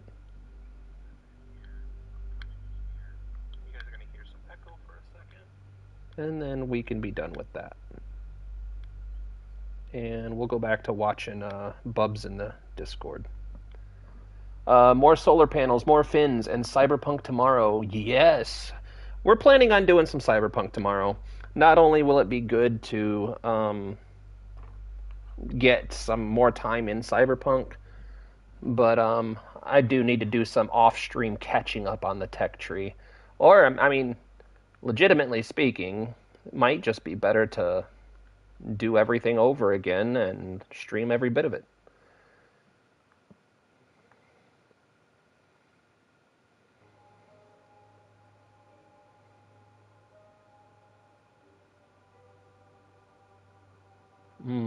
Did I time this wrong? Starting to feel like I timed this wrong. I mean, it's not the worst timing in the world. We've certainly done worse before.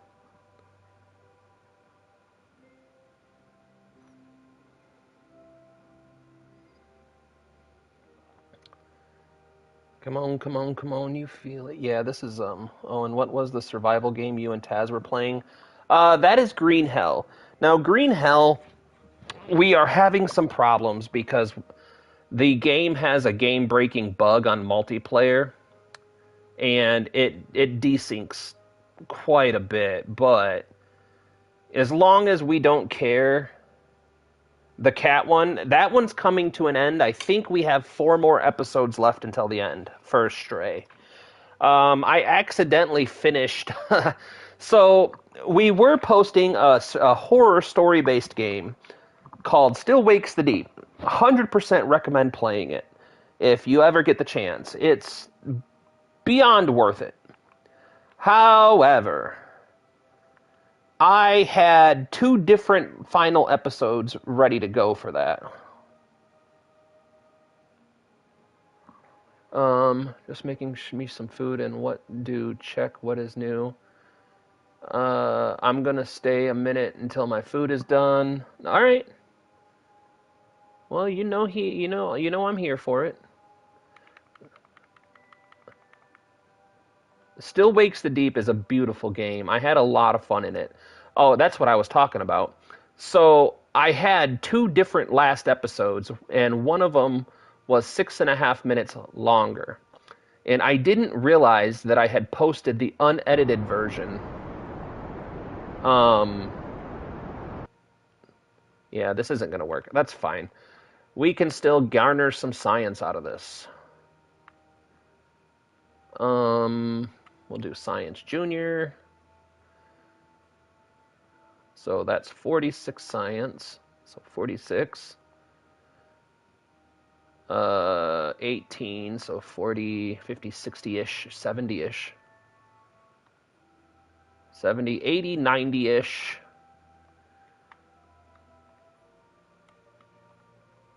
90, 104-ish. Crew report. 113-ish. Go EVA. You think your computer ran out of RAM? Oh, the heartbreak. Had to give it the old restart and boot in the butt. EVA report. 118-ish. I think that's all we can do. All right, let's start collecting the data.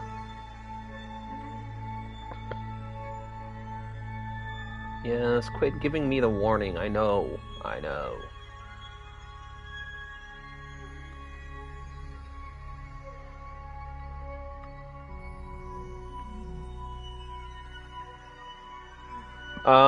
That's heartbreaking, bub. I know the pain, though. I feel it. 100% with you on it.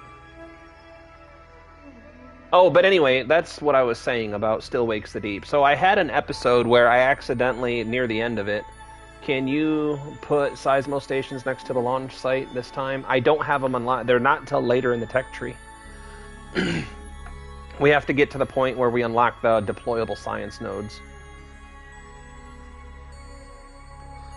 But, Luke, I'm telling you, bro, you only get 0.06 science for launches. Like, the amount of science you get is so negligible. It's almost not worth it. I opened the stream to check my playtime and everything just froze up. Yeah. Like I said, man, I completely, your pain. We tried to launch the Black Star, and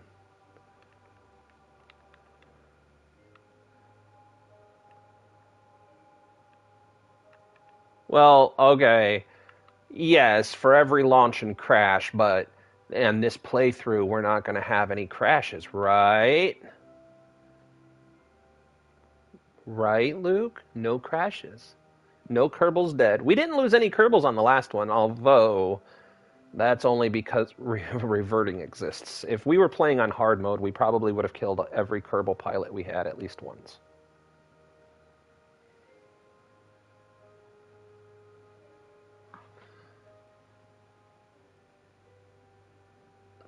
I have 146 hours, by the way. Not shabby. That's a really good chunk. 3, 2, 1.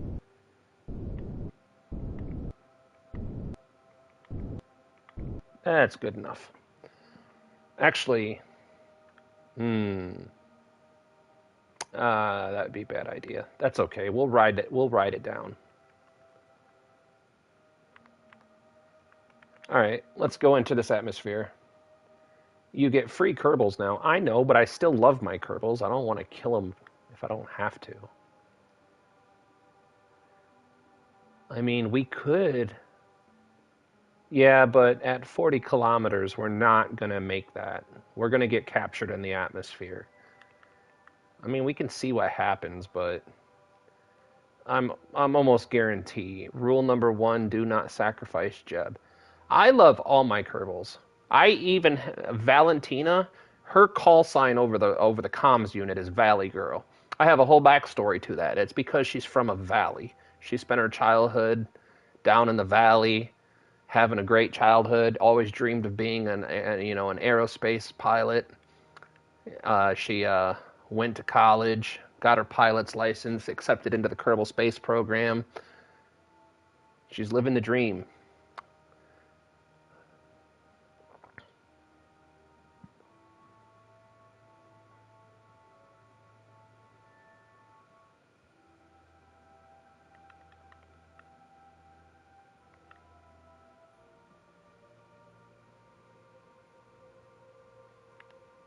Is my thrust limiter on this? Okay, just making sure.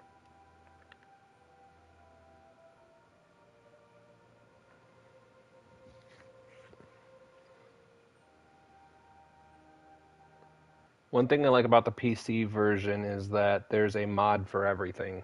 And some of the mods are absolutely spectacular. Like, I really want the RP1 mod pack, Parallax Continued, Parallax Cloud Scattering, um, Better Time Warp, Volumetric Cloud Scattering. I really want all of the mods involved with the RP1 pack.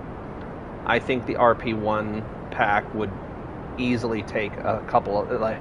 I could easily see 1,000 hours going into the RP1 at minimum. You know, I honestly feel like 1,000 hours is being very lowball on that, because that's a very in-depth mod.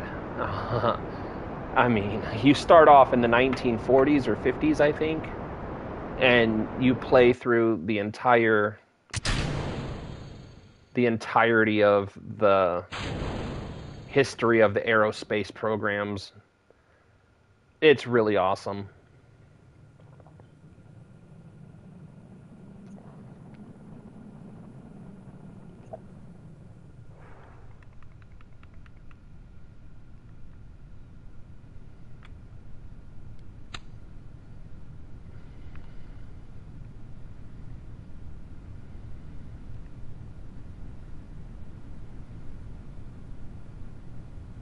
Eh.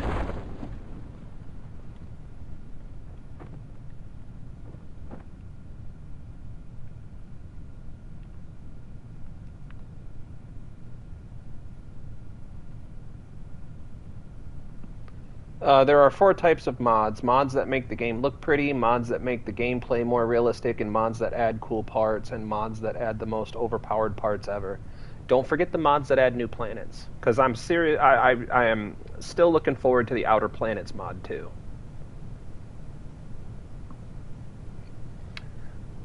But what about the mods that add? See, Luke, or the Kerbinaut. The Kerbinaut was on the same page. We're thinking the same wavelength here.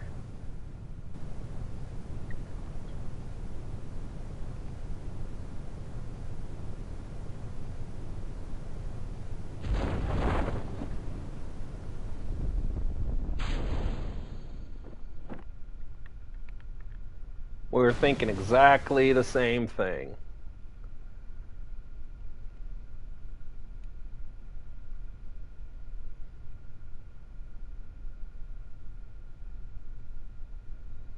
And we should be ready for min-miss now.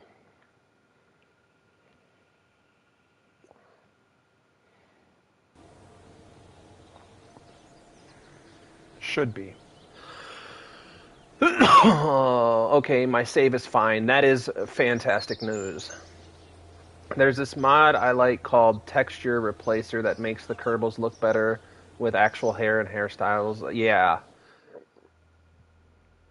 Alright, we need that. Oh man, that took most of our science. That's okay. What do we got here? We don't necessarily need those right now.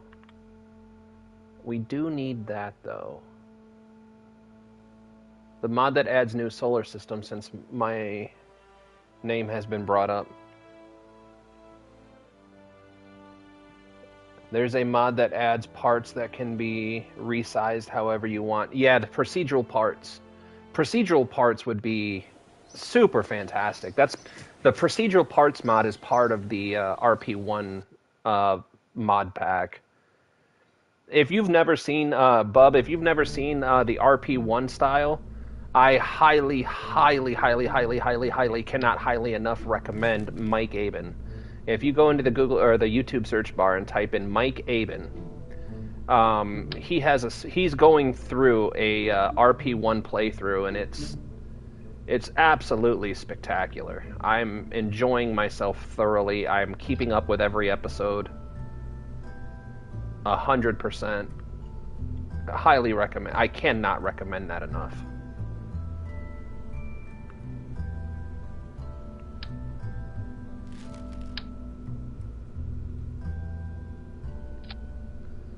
Alright, so we got some new fins. I'm currently restarting my game again since I tried to install KSRS, which makes the system 2.5 times bigger and makes planets look better with JNSQ because it has visuals. Yes. Kerbinot, have you ever dabbled with parallax mods? Just curious. Because I'm completely... Ooh, that gave us the Wolfhound engine. That's interesting. That's very interesting. What happens if I stick that baby right down here? Yes, they make the game look so much better. They do. I'm in love with those mods. Is this bigger? No, that's exactly what we have. But what if I do this? Whoops. And then do this, and then do... Oh, that's still too small. What?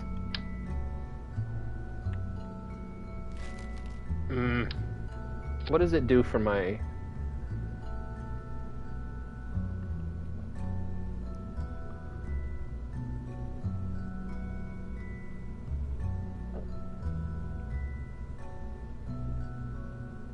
No, we had better luck with the swivel. We'll go back to the swivel for now. What do we have for landing? Oh, we have the little skimpy ones. Why is auto strut disabled? Oh, did I just add that? Is that what the dealio is?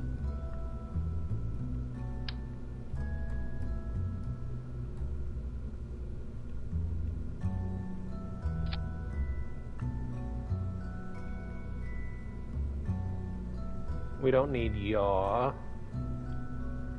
I think I'm done playing KSP for now. Alright, bub. No problem. I'm almost right there with you. What time is it? It's 3:35. I think I got a half hour left in me. Gotta keep in mind that I have not slept since yesterday at 8 p.m. Woke up at 9 p.m. to go to work. What do we have here? Nothing new, nothing significant. Batteries and nothing worth having. Alright, let's just... Ooh, we do need that. That's a thingy that we need. We're gonna put that, and we're gonna tuck that right up underneath here. And then what we're gonna do is take the whole thing and just kinda sneak it in there, just like that. Now, doesn't she look pretty?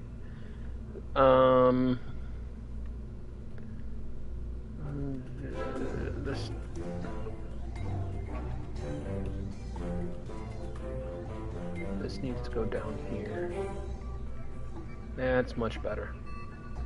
And then those decouplers. So boom, boom, boom, boom.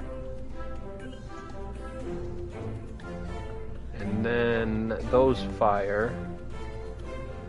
Alright, rigid attachment, auto strut. And then this decouples. And then those decouple. Although I think these run out of fuel first. I almost think we need to trade these two out, so...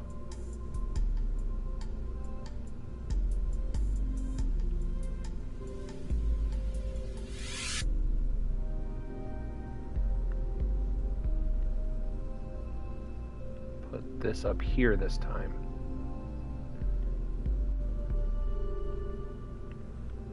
I just want to get like a low lunar orbit, because we can just go steal some science real quick out of that. And then with new science, with great science comes great responsibility. But I'm thinking, I mean, is there a reason? Truthfully, not really, but just for the sake of sakes, we'll put communications on there.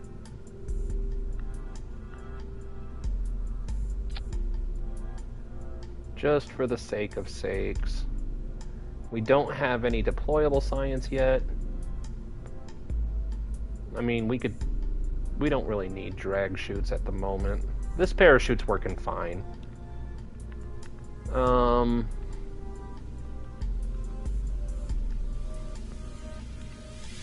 Save and launch. Alright, I'm gonna go ahead and get out of the Discord chat for the moment.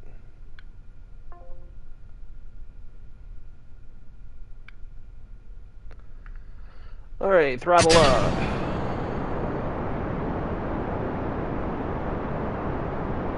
Doobie-doo, boop, boop, boop. It's not like we've done this 100 times before.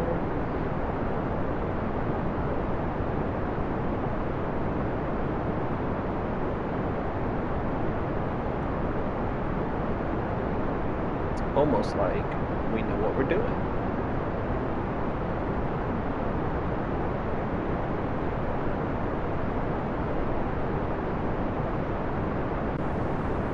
It's a little bit of wobble going on. That's okay. Weeble wobble. You can weeble. You can wobble, but you can't fall down.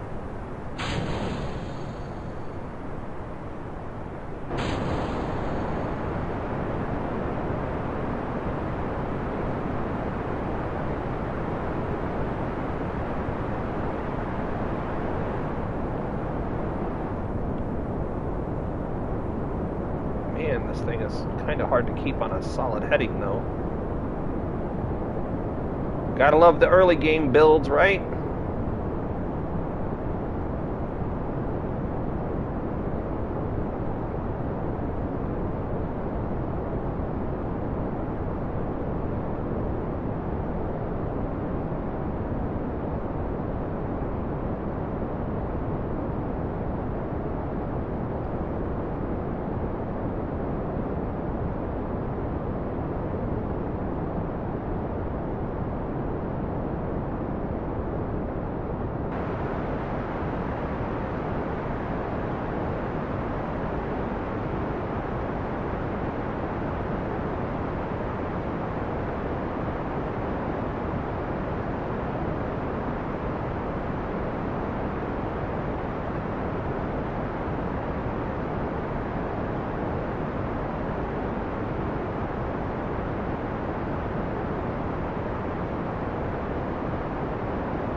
Oh, shit. Whoops.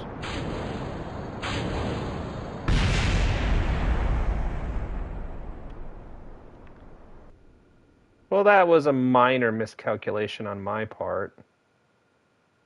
I hit the wrong decouplers.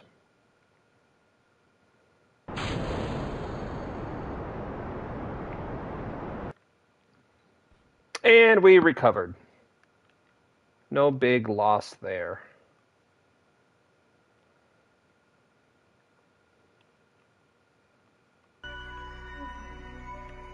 A little bit of loss of efficiency, but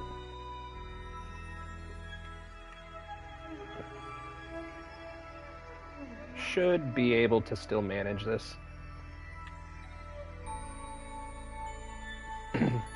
How do you like that recovery, though? Let me know what you guys thought about that recovery. That was pretty slick, I think. Oh, I'm getting tired. The coffee's wearing off.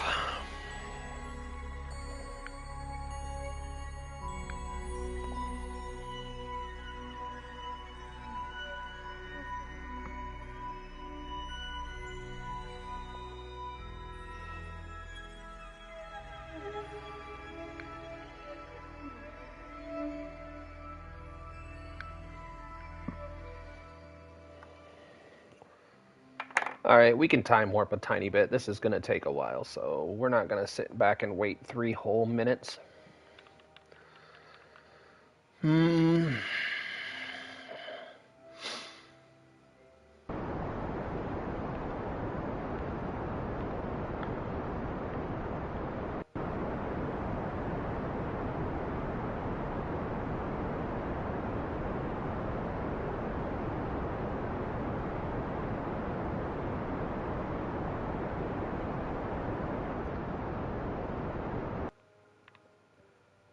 Alright, I need to check something real quick.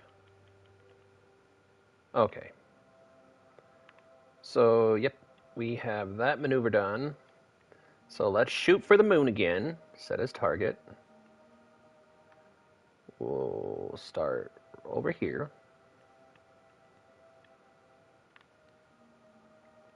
And then we'll add a bunch of prograde.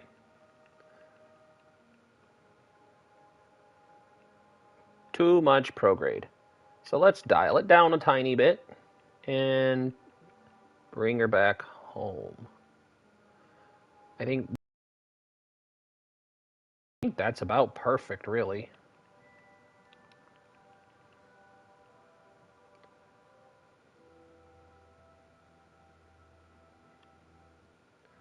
So then we'll click here, click here, click here.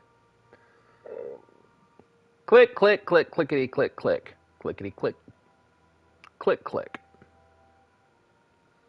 Poor little click, click. Starting Kerbal all over again. I think if I ever had to restart my entire gaming career with a new name, I might actually use little click, click. L-I-L, little click, click.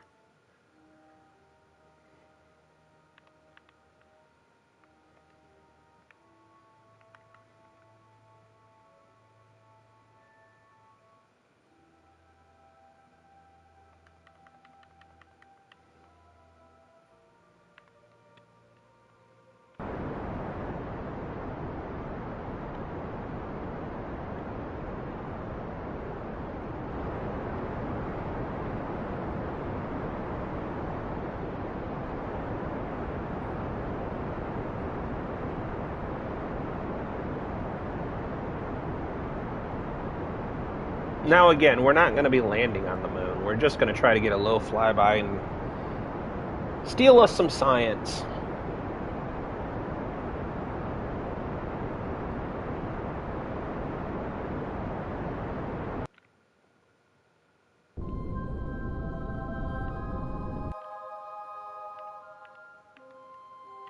Beautiful.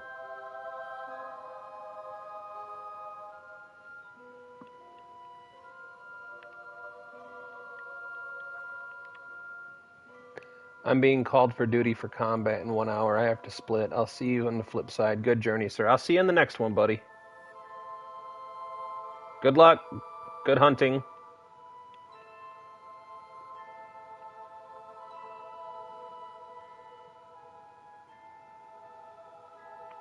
Yep, we're going to be shutting it down here in like 15 minutes. That'll give me like an hour and a half to take a nap before I go get the wife from work. I am definitely feeling the coffee crash. So I do apologize if I'm not being as talkative as normal, and I'm just starting to really feel it.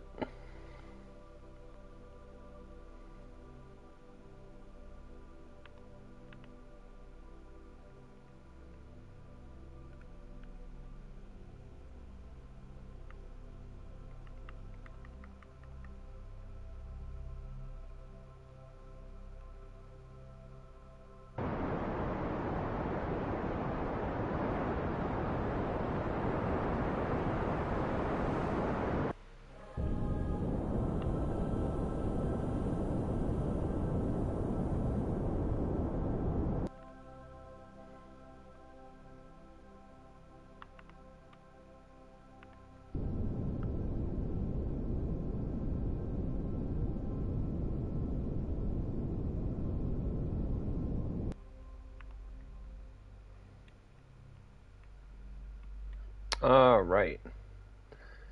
Now, we can do a few things right now. First of all, I really hate how the view is. Just auto view on the capsule. That would be super fantastic of you. We're gonna wait. Oh, we already gathered science high over the moon for realsies? I mean, we can get a tiny little bit, I guess.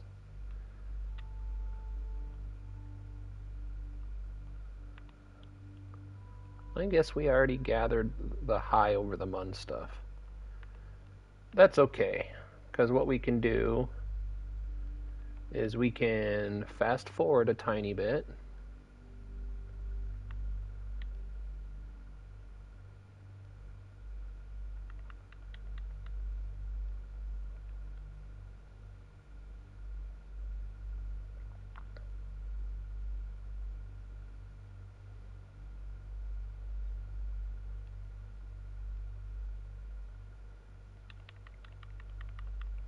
Alright, we fast forward a little bit. Now we should be low, right? Yeah, space near the mun, not low. It's space near, not space low. Things and words matter. What's going on? I just joined. A Spoon? We are unfortunately having to start our KSP playthrough and journey towards Eve over again.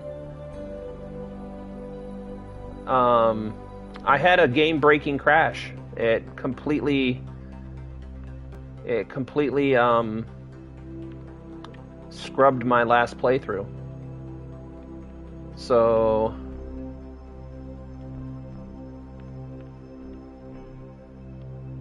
we had to start over. But this time we're doing science playthrough instead of career playthrough. I did have fun during the career playthrough, but I'm just genuinely a little emotionally drained. Just because we invested a lot of time in that playthrough. And it's all gone. None of it's recoverable. But we are not ready to give up yet. We cannot let the game beat us. Take data. Stop clicking the wrong things. Collect data. Take data. How are you doing today, Mr. Spoon? Collect data. Okay, I think we've collected all data. Take data.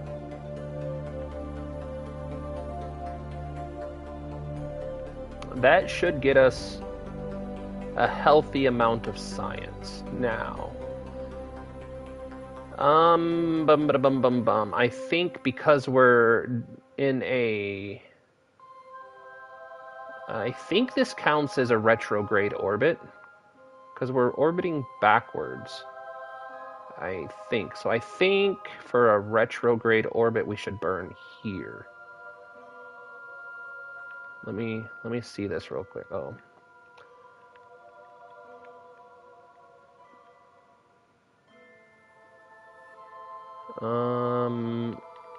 Yeah, I think we burn here. And then we burn prograde to get back into a Kerbin orbit. Yeah, something like that. Now, can we get a nice... Oh, that's not high enough. That's going to take forever. Let's try that. Oh no, that's going the wrong direction on this.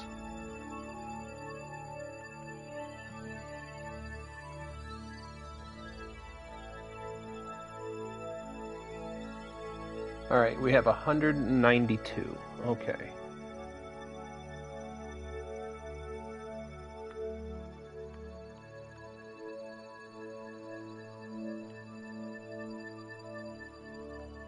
Is there a way I can...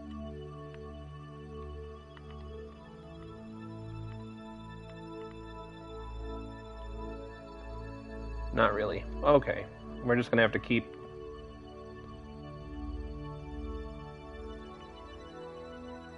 We're just gonna have to eyeball it. What's that? Nope, not close enough. We need to try to get this down to about 38, 39, 40-ish.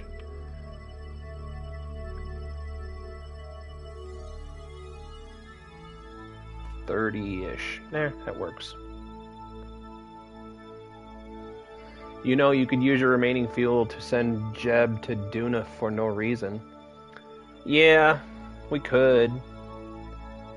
But we need the science. I wish, Spoon, I wish you could have been here a couple hours ago. I mean, we were doing really well. We were just getting ready to start work on our Eve vehicle when I tried to do a test flight of it. The entire game just crashed. And now, if I try to boot up that save file, it just crashes the game entirely. So, pretty much a lost cause. And I think we had close to like 60 hours on that playthrough. Which, I mean, on the easy mode playthrough that we did an easy mode career playthrough and got roughly to the same spot, but that took us 300 hours because we were learning the game.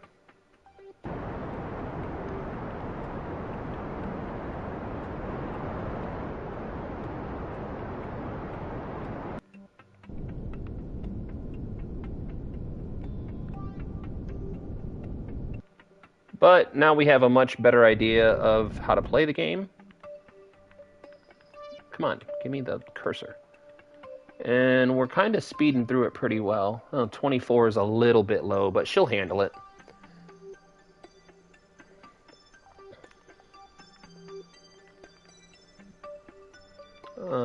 Before we do that, I want to go flip this around.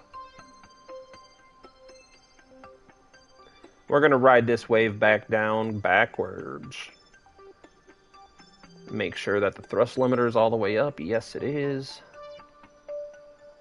So, let's do some time warp again. This is the time warp again. It's trying to time warp again. If you don't know what that's from, then it's probably before your day. It was definitely before my day, I think.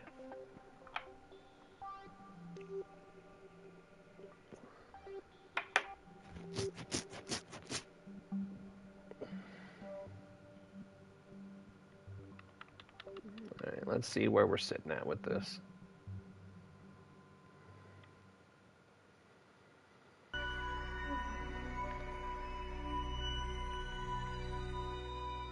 I don't think we're going to quite hit 3,000 meters per second on the way down. We might still hit that. Yeah, it's looking more and more like we're going to hit 3,000 meters per second. And there we go. I was wrong. But that's okay. We're going to bleed off 1,500 of that, 1,336. So let's do a little bit of time warping again. Not too much.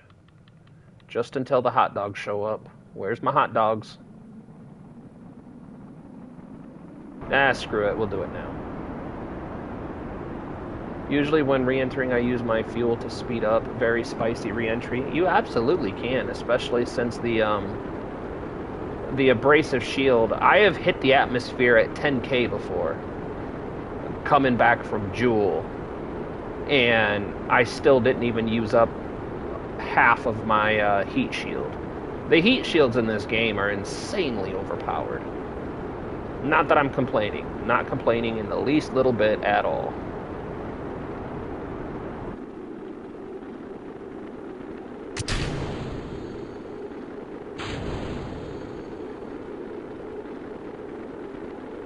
Oh, I never deployed my antenna.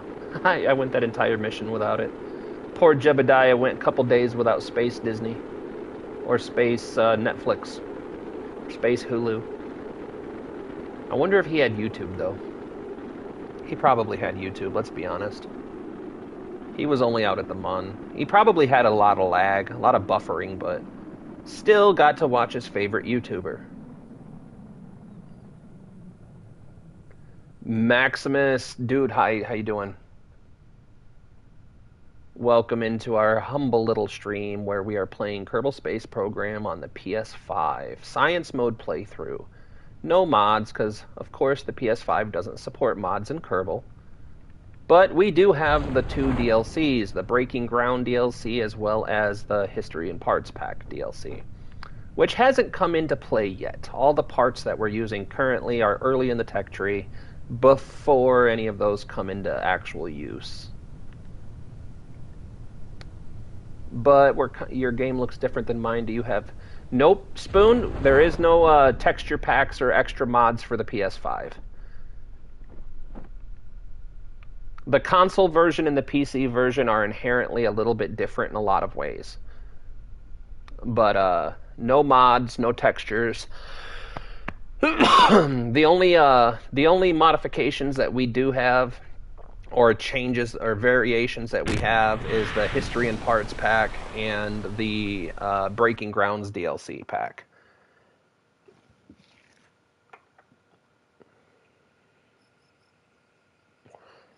Unfortunately, you cannot mod. Yeah, I'm also playing on, but mine looks a little different. Huh. That's interesting. It makes me wonder what could make it different, unless it's the YouTube changing the colors up a little bit, because I know YouTube buffers out and changes up the look of things a little bit sometimes. That would give us asparagus staging, which would be pretty helpful at this point.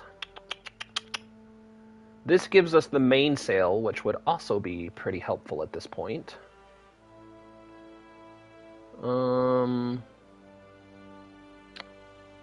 I mean, docking ports and some surface science wouldn't be the worst thing ever. This would give us our first solar panels, which might be a little helpful at this point. But I think we're going to go with the engines, because that would give us our mainsail. And the next one is going to be fuel systems, which we do not have the science for. But this is going to be next, because that gives us asparagus staging. But PS5, do you have, Spoon, do you have the DLCs for it on PS5? I'm curious to know if the DLCs would change the looks at all, because it looks the same to me as before I downloaded the DLCs, but I could be wrong on that front. Yeah, the Breaking Grounds and the History Parts Pack. No, that's not bigger at all. We could take in... Ooh, the Kodiak's a solid choice. I do love a good Kodiak. Let's take a look at our thrust numbers. Total delta V is 5155. So if I take this and replace it with the good old Kodiak... Oops. We need four-way symmetry first. No, no, no, no. Come on, don't do this to me, Kerbal. Why are you not clicking? Snap. Snap. Snap. You better snap. Oh, you are a dirty rat, Kerbal. There we go. That's 5397, so that does add a fair amount of delta V. Now, what if I take this out and replace it with this oversized?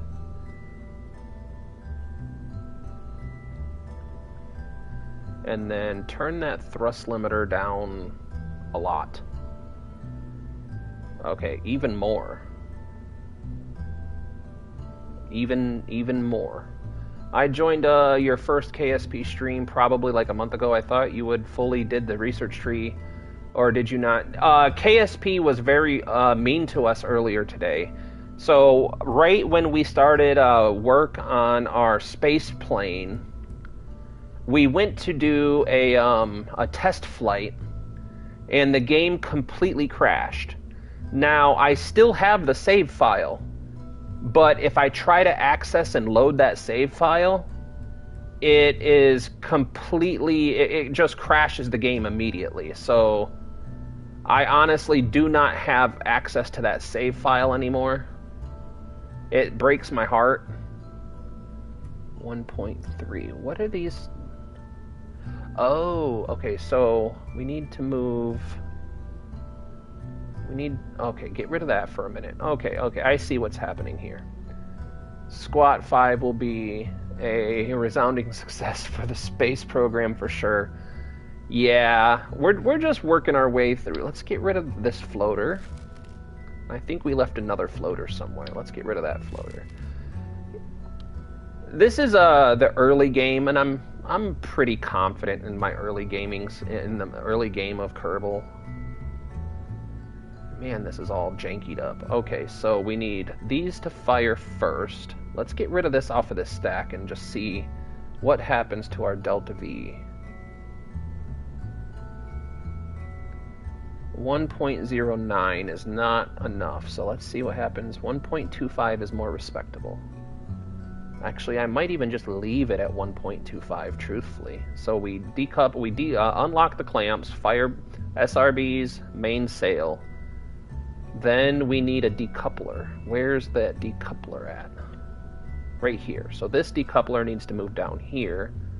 This... Okay, this is the Kodiak engine. So this is the Kodiak engine. The Kodiaks can fire after that decouple. So after the Kodiak engines, that decouples. Then that decouples. And then we have our swivel engine. I think that should do it.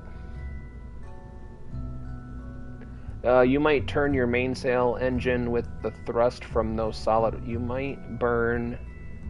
We might, but I think we might be okay with it.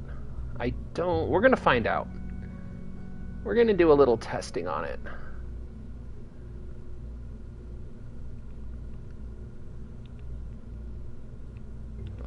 Let's just go see what happens. We'll go shoot at Minmus and see what happens. What do you say, Spoon?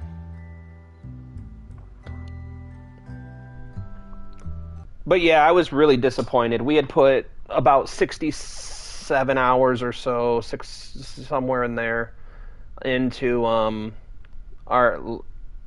Eve, our plans for Eve, and it just kind of got taken away from us in one bad save. So actually, it looks like that engine's going to take that heat really well. We're going to see if any hot dogs appear. If we start getting hot dogs, we might reevaluate how we're doing this. But with this trip, it should get us the science we need for the fuel lines, which would make it to where we can do true asparagus staging. And then it's pretty much game over from there. Once we unlock asparagus staging, there's pretty much nowhere we can't go.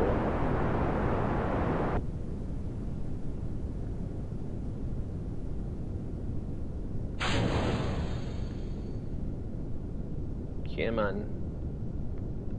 Oh, this is bad. Hold on.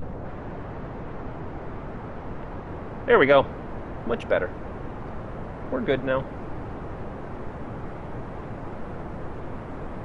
If I had a smart part, that wouldn't have happened, because I could set it up to where the smart part increases the thrust. Oh, I didn't stage it right. Okay, hold on. I messed up that staging pretty bad. I messed up. That's my bad. Oopsie poopsie. Okay, so let's take another look at this. We have mainsail. We have SRBs. We drop the SRBs. Then what's this one? No, that's the problem. So this needs to go down here.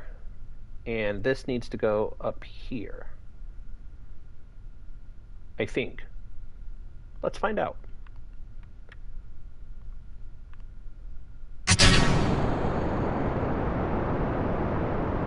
Almost forgot to throttle up all the way.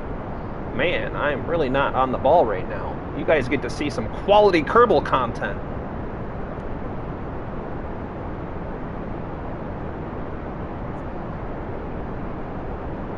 And once we do have those fuel lines, we can ditch these SRBs completely and just asparagus stage the rest of the way.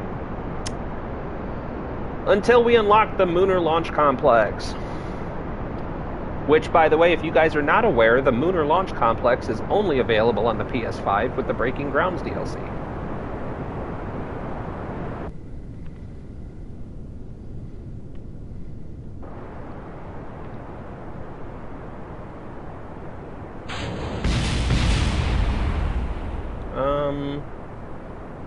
I guess we failed in a successful way.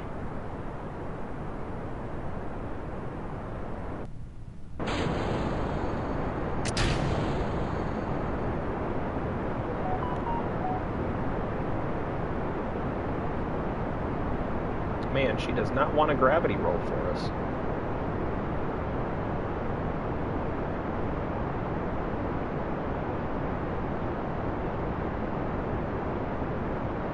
She is fighting this gravity roll with every ounce she has.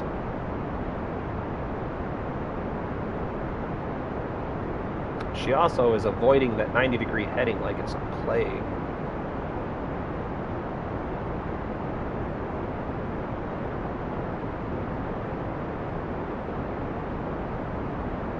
Alright, that's fine though. Maybe lower the thrust of one of the engines from a face to force a turn. It'll be all right. It'll be a little bit of an eccentric ascent, a little bit of a steeper ascent than I'm really fond of, but we should have plenty of delta V left after.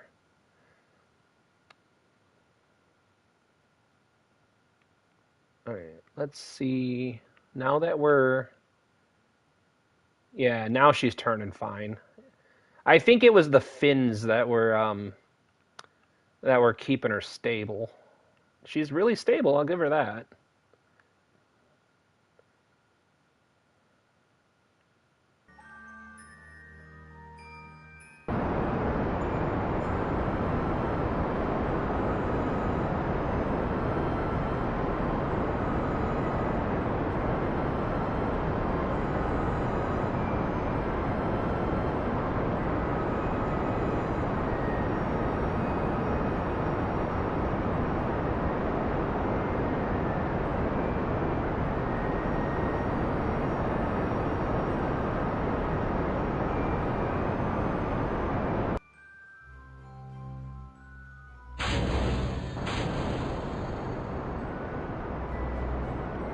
Now we're on to our single swivel head engine.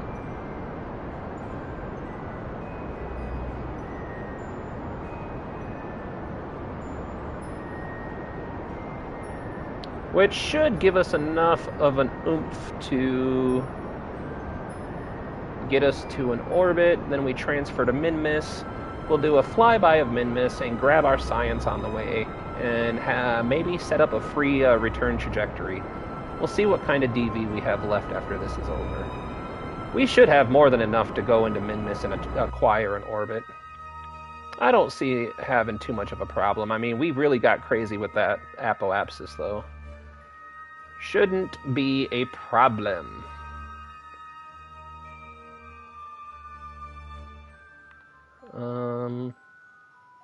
No. I don't think that's ever going to work. So now we go down here. We set this up a little ways. We add prograde. Oh, that's too much prograde. Gotta back that off just a tiny bit. All right.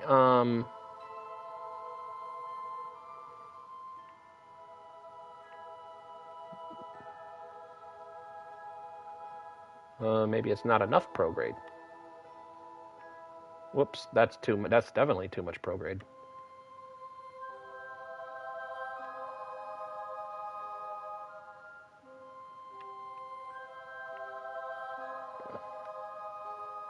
All right. So now, let's lower this down a tiny bit. That's never gonna work. Let's do that.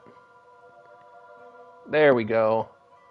Are you a new channel? Like, did you just start making KSP videos recently? No, I don't know how you define new. I've been doing some content, one form or another, since about 2016. But in late 2016, I switched to Facebook full time. And we did really well on Facebook there for quite a while. But the problem is my PC died. I've only got about 320, 330 hours in Kerbal. There's still a ton that I do wrong, a ton that I don't know. Over 300 hours, and someone came in the stream just a couple of weeks ago, or about a week ago, and taught me about how to set trim and what trim was doing and all that. I had no idea, legitimately. All right, so let's dial that back just a bit. Some of the problems you'll notice and get from me right now is that I'm coming to the end of the stream. On Monday nights, I work from 9 p.m. till 7 a.m. So I haven't slept in quite a while. So I start making really silly mistakes when I haven't slept. Oh my goodness, what am I doing wrong here? Hold on, Yeah, Minmus should be going this way, right? Yeah, because that's the way that Moon orbits.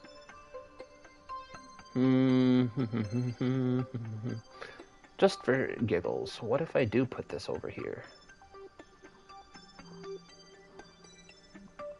But if you want, you can check out the playlist. If you click on the channel and click playlist, I have 3 Kerbal playlists currently. One of them is Kerbal Live Coverage, which is all the live streams that we've done to date. There we go. We're getting a little bit of an encounter. Oh, wait, wrong way. The second playlist is KSP PS5 playlist. And that is the very first playthrough I did. And everything that happened in the very first easy playthrough. And then the majority of the live streams for the last few months have been the moderate playthrough with the DLC packs. Alright, we'll just take this for now. But I fell in love with KSP, and I understand that playing on console is inherently a little bit more difficult than PC. I made 2 KSP's videos. First did really well, the second kind of flopped. Wonder what I'll do next. Dude, I don't really... As a content creator, the reason that the channel is more small than large is because I, by and large, don't do things for the metrics. The last month or two, maybe the last 3 months, I've been trying to get more disciplined about playing the algorithms and doing more to actually help the numbers and the reach and the channel. The big problem is that I don't have a PC, and I got spoiled when I did own a PC. So editing on the phone, on my cell phone and a PS5, and trying to do the edits and the shorts and the stuff like that it's a mild migraine nightmare to do it. But the same with thumbnails. I could do much more better job at doing things that the algorithm appreciates. But yeah, I just kind of play, and I let people know that I'm no master. I've helped a couple people get started in KSP. We have the Discord starting to get more and more active. So a lot of the stuff that we do have and a lot of the views that we do have is just pure organic growth. And I'm really happy with that. We're creating kind of a really organic community, people that are interested in playing KSP. We have a lot of people who have never played before that have come in and gotten into KSP where they would have probably have quit before, because there's not really a whole lot of people that like hold your hand and help you get into KSP. It's more of a It's more of a you got to kind of figure it out kind of game, but I think it's good for the community because I mean, if we can get everybody who's interested into it, then it just I think it helps the space sim space. You know what I mean? Like I really hope that Kitten Space Agency is a successful venture. I hope that they don't abandon it like KSP2. I would really like to see this style of game become a little bit more interesting to people just because, yes, you can play games and have a good time, but this is something that kind of forces you to problem solve. It forces you to think outside the box. You learn a little bit of stuff, and it's not forcing, education down your throat. And I enjoy that. Like, there's a lot of stuff that I've learned about real world physics from just playing KSP and interacting with the community and understanding. Like, I had no idea, a year ago, I had no idea what the Oberth effect was. I had never heard of that before. I had no idea what Kessler syndrome was. I had no idea what a periapsis was. I don't even think I've ever heard that word before I started playing KSP. So I think it's a great thing. It really is. But it's definitely not the type of game that's going to hold your hand and say, "Hey, come with me and we're going to play this game together." It's more like, "Here's the game. Good luck."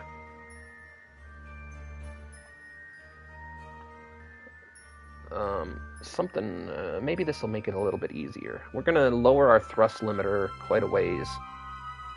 That's more like it. 9 seconds, so we don't need to burn until about 4.5, 5 seconds. What's your favorite celestial body in the game? Oh, man. It has to be Eve. Just because that's the hardest one. Oh, nix. Eve has been my white whale. No matter what I do, I cannot conquer Eve. She is a tease. And I think that's why I like it so much, is because it's not something you can just go and do. You can't just do Eve. She requires a little bit of finesse. She's a classy planet. She's not like those filthy moons that just give it away. She requires a little bit of sweet talk. Am I? No, okay, just making sure. Alright, go back to here. But in all reality, to be very honest, I haven't found any part of this game that I'm like, ugh, gross, I don't want to do that, I don't want to go there. There's things that I wish they had done just a little bit different, like with the contract tree, or the tech tree and the contracts. I think there's plenty of room for shoulda, woulda, coulda, but overall, I have no real complaints. I really, really, really, really wish they would not have done us dirty on KSP2. There's so much potential in that. Alright, so that's 526. Yeah, we have plenty of Delta V for this trip.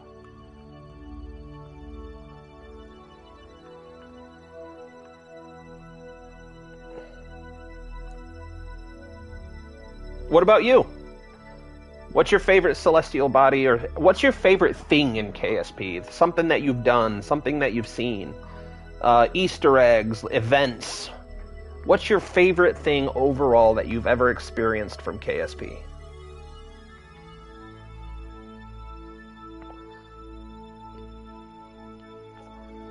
Would have been good if they kept up KSP1, although it is pretty old. Absolutely, Max. 100% agree. They left a lot of potential on the table with KSP 1 and 2. Like, don't get me wrong, I understand KSP 1, it's an old game in reality, but they could have expanded on it. And the proof that I bring to the table for that statement is the modding community.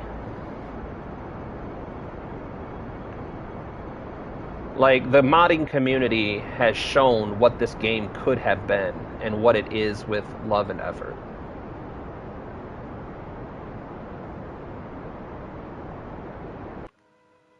Ooh. Let's fix that up a little bit. Because we don't want to crash, and we definitely don't want to land, and we definitely don't want to land in the dark. Maybe a radial outburn would be better than a prograde burn at this point.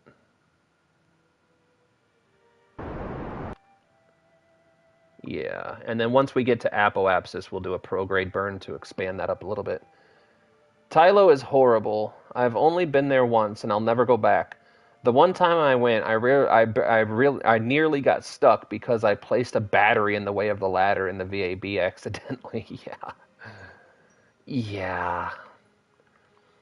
I can't tell you how many little things like that I've gotten myself into. I mean, I've gotten all the way to Duna before, and then I lost control of the craft because it dawned on me that I never actually extended solar panels. I've had times where I realized that I forgot ladders completely, or I messed up my asparagus staging. So many things. So many little oopsie poopsie moments that just ruin an entire mission and hours of work and building, and that's one of the joys of KSP, I guess.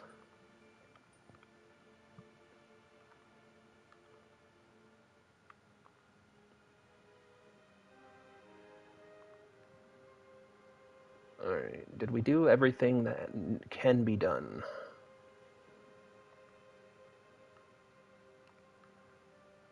EVA report. And then we'll just collect everything. This should give us enough science to take us to the next level. I'd visit Gilly more if it wasn't stupid time warp limiter, wasn't there? Yes, 100% agreed. 150,000,000% agree. The time warp is one of the things that I really wish they would have tweaked before they gave up on the game. And the sad part is again, the modding community has stepped up and really put the developers to shame. Because the developers are like, oh, we took it as far as we could, and the mod community came in and said, hold my beer, bro. Alright. We have done what we have come here to do. So, let's see if we can't get home for relatively cheap. I mean, we have plenty of DV to do it. I'm not worried. Maybe I should be, but I'm not.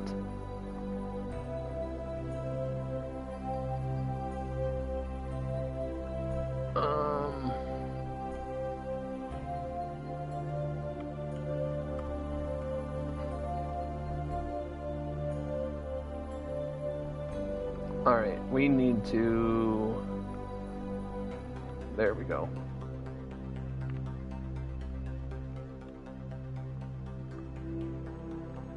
There we go. Now we can see better.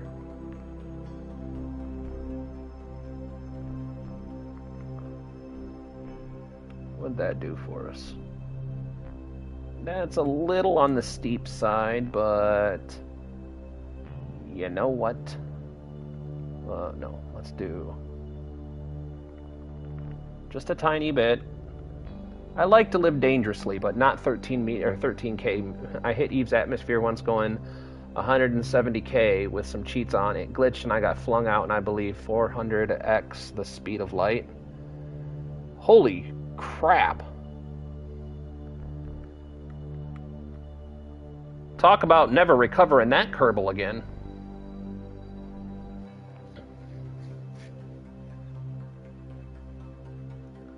I think the worst entry I ever did was during my Jewel mission, my very first time going to Jewel. I didn't plan my Delta V very smart.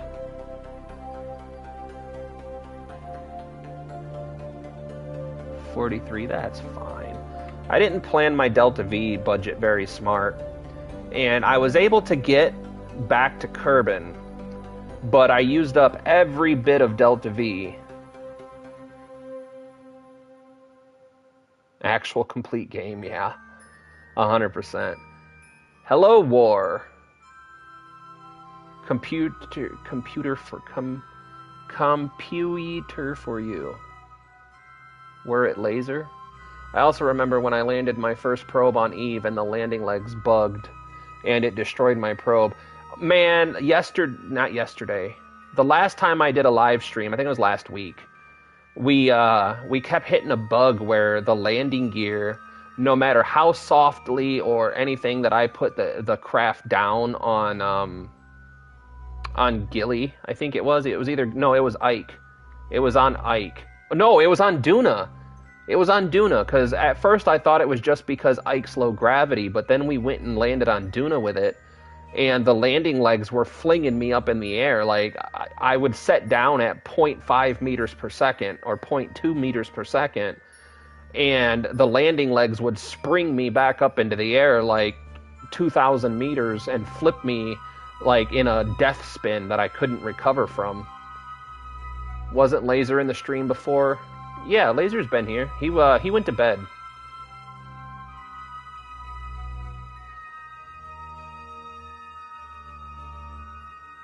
Sometimes if you touch down, you just get instantly annihilated. Yeah, I haven't been to Pole yet. So far, the only planets and moons that I've set Kerbal on, I have done Minmus, the Mun, Ike, Gilly, Duna. That's it. That's it so far. I was on the last playthrough that I just got ruined. I had been doing a lot of time developing my Eve lander, and right when I went to go do the most recent test, not the last one, but the most recent one, it just crashed the game. Now if I try to load that save file, it just crashes the game every time. It won't let me load that save file. So that was a lot of fun. Which is why we came back to this science mode playthrough. We just decided, do a science mode playthrough, call it a good time, because that career was doing so well. We had plenty of money. We were doing everything nice. Everything was coming along. I think we could have started trying to land on Gilly, Eve, within the next 20 hours of gameplay. All we were doing was trying to pack in some more DV to our ascent vehicle. And then we would have been in the process of trying to test it for entry and heat shielding, and then fit it with a booster, send it to Eve, and see what happens.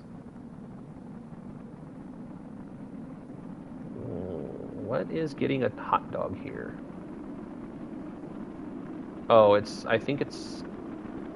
What is this hot dog coming from? I wish it would tell you what the hot dog is referring to, because sometimes it's hard to tell. It might be the comms satellite, or the comms unit. I'm not 100% sure. Oh well. If it explodes, it explodes.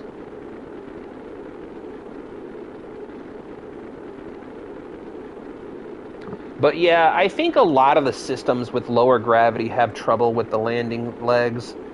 It's like roasting on a spit when you spin the capsule. Hold on. There you go.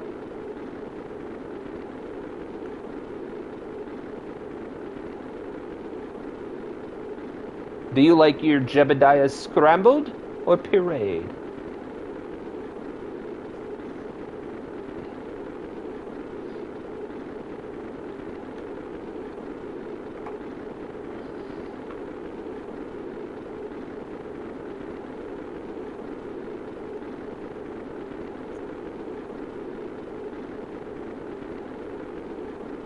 Na na na na na na na na na na.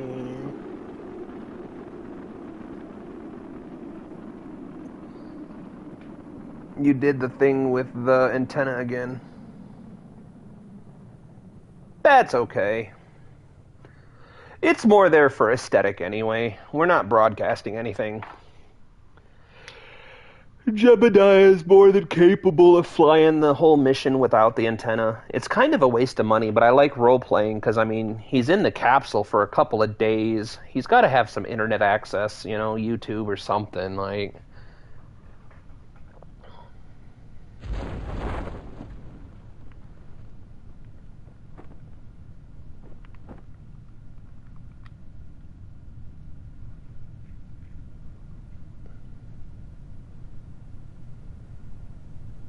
I try to take care of my Kerbals. I get emotionally attached to them.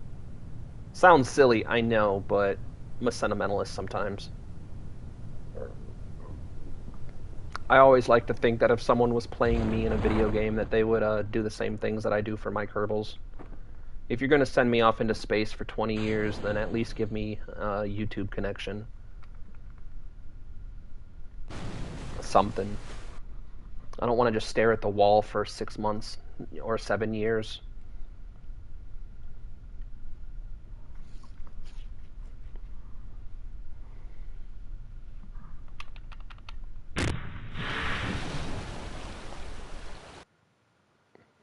What kind of science did we get for that trip? Should be a couple hundred at least. Should be enough to get us our fuel staging systems. Our asparagus staging. Yes, more than enough. Alright, so now we're going to go down to the Department of Research and Development. Where's our asparagus stage? There it is. We have 231 left. Let's see. We're going to need this one for the couplers.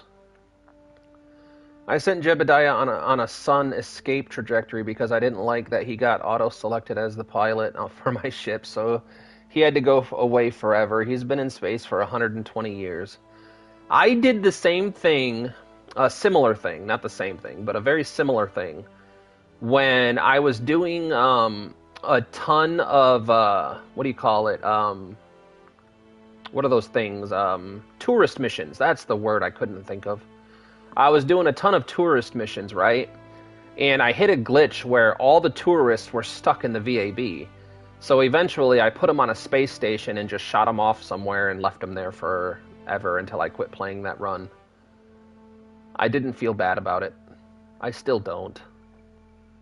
They were taking up space in my hangar. What do we got? 160, that's 140. Decisions. You know, I wouldn't mind having the landing struts. Maybe you could do a Joule or a Lathe flyby. Should be easy. Oh, yeah. I've been to Joule once, and I didn't have enough Delta V to stop and smell the roses.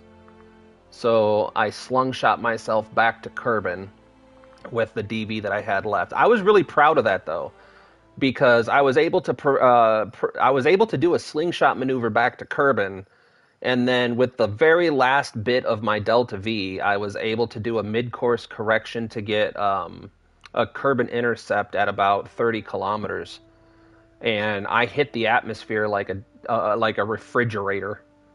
I hit the atmosphere going over 10 kilometers or 10,000 kilometers per second, or 10 kilometers, 10 kilometers. 10,000 meters per second, so 10 kilometers. Sorry, my American brain took over and I forgot what a kilometer was. What do we got and what do we need? The inline stabilizer would be a huge help right now, so we're going to grab that. So now we can asparagus stage.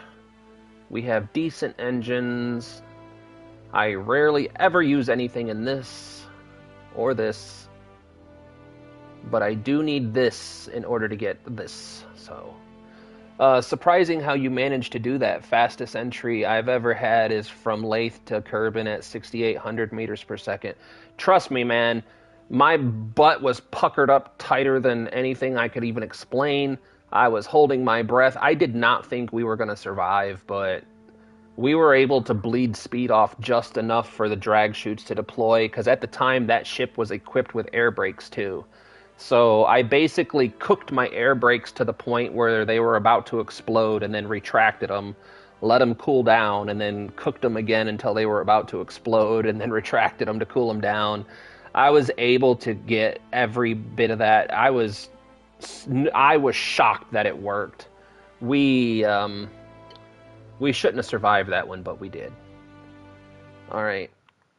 What time it be? 4:30. All right, though. Thanks for joining me, guys. Spoon, I appreciate you. I'm gonna leave it here for now. I need to lay down and take a nap. I will go to bed now. It is 11:38 p.m. for me. Bye. See ya, Max. I'm about to go take a nap myself. Yeah, we'll do quick save number 1. If you guys want to come back and see anything, drop this. Dude, thank you so much, Spoon. There's always going to be another stream. So the typical schedule we do is Monday, Wednesdays, and Fridays. We post regular videos. To lathe down. It's yeah, we're going to lathe down for a while. We're going to lathe down and Eve for a minute. Stream is ending anyway. See ya. Yeah, thank you guys for joining. Sorry, sidetrack. So on Monday, Wednesdays, and Fridays, we post recorded content to the playlists. If you want, take a quick scroll through the playlist and see if anything catches your interest. There is Kerbal stuff in that playlist from our easy mode playthrough. We go live Saturdays and Sundays. Tomorrow, most likely, I mean, I really kind of want to play Cyberpunk, but I really kind of want to play Kerbal some more, so I might do Kerbal tomorrow too. I could do both. I could do like a 4 hour Kerbal in the morning and then 4 hour of Cyberpunk later, because I really do want to get Cyberpunk finished up. And then I could justify focusing on Kerbal more. But that's the schedule that we've been sticking to for the last couple of weeks. If you want, you can join the Discord. I think the Discord's posted in this chat. Let me triple check.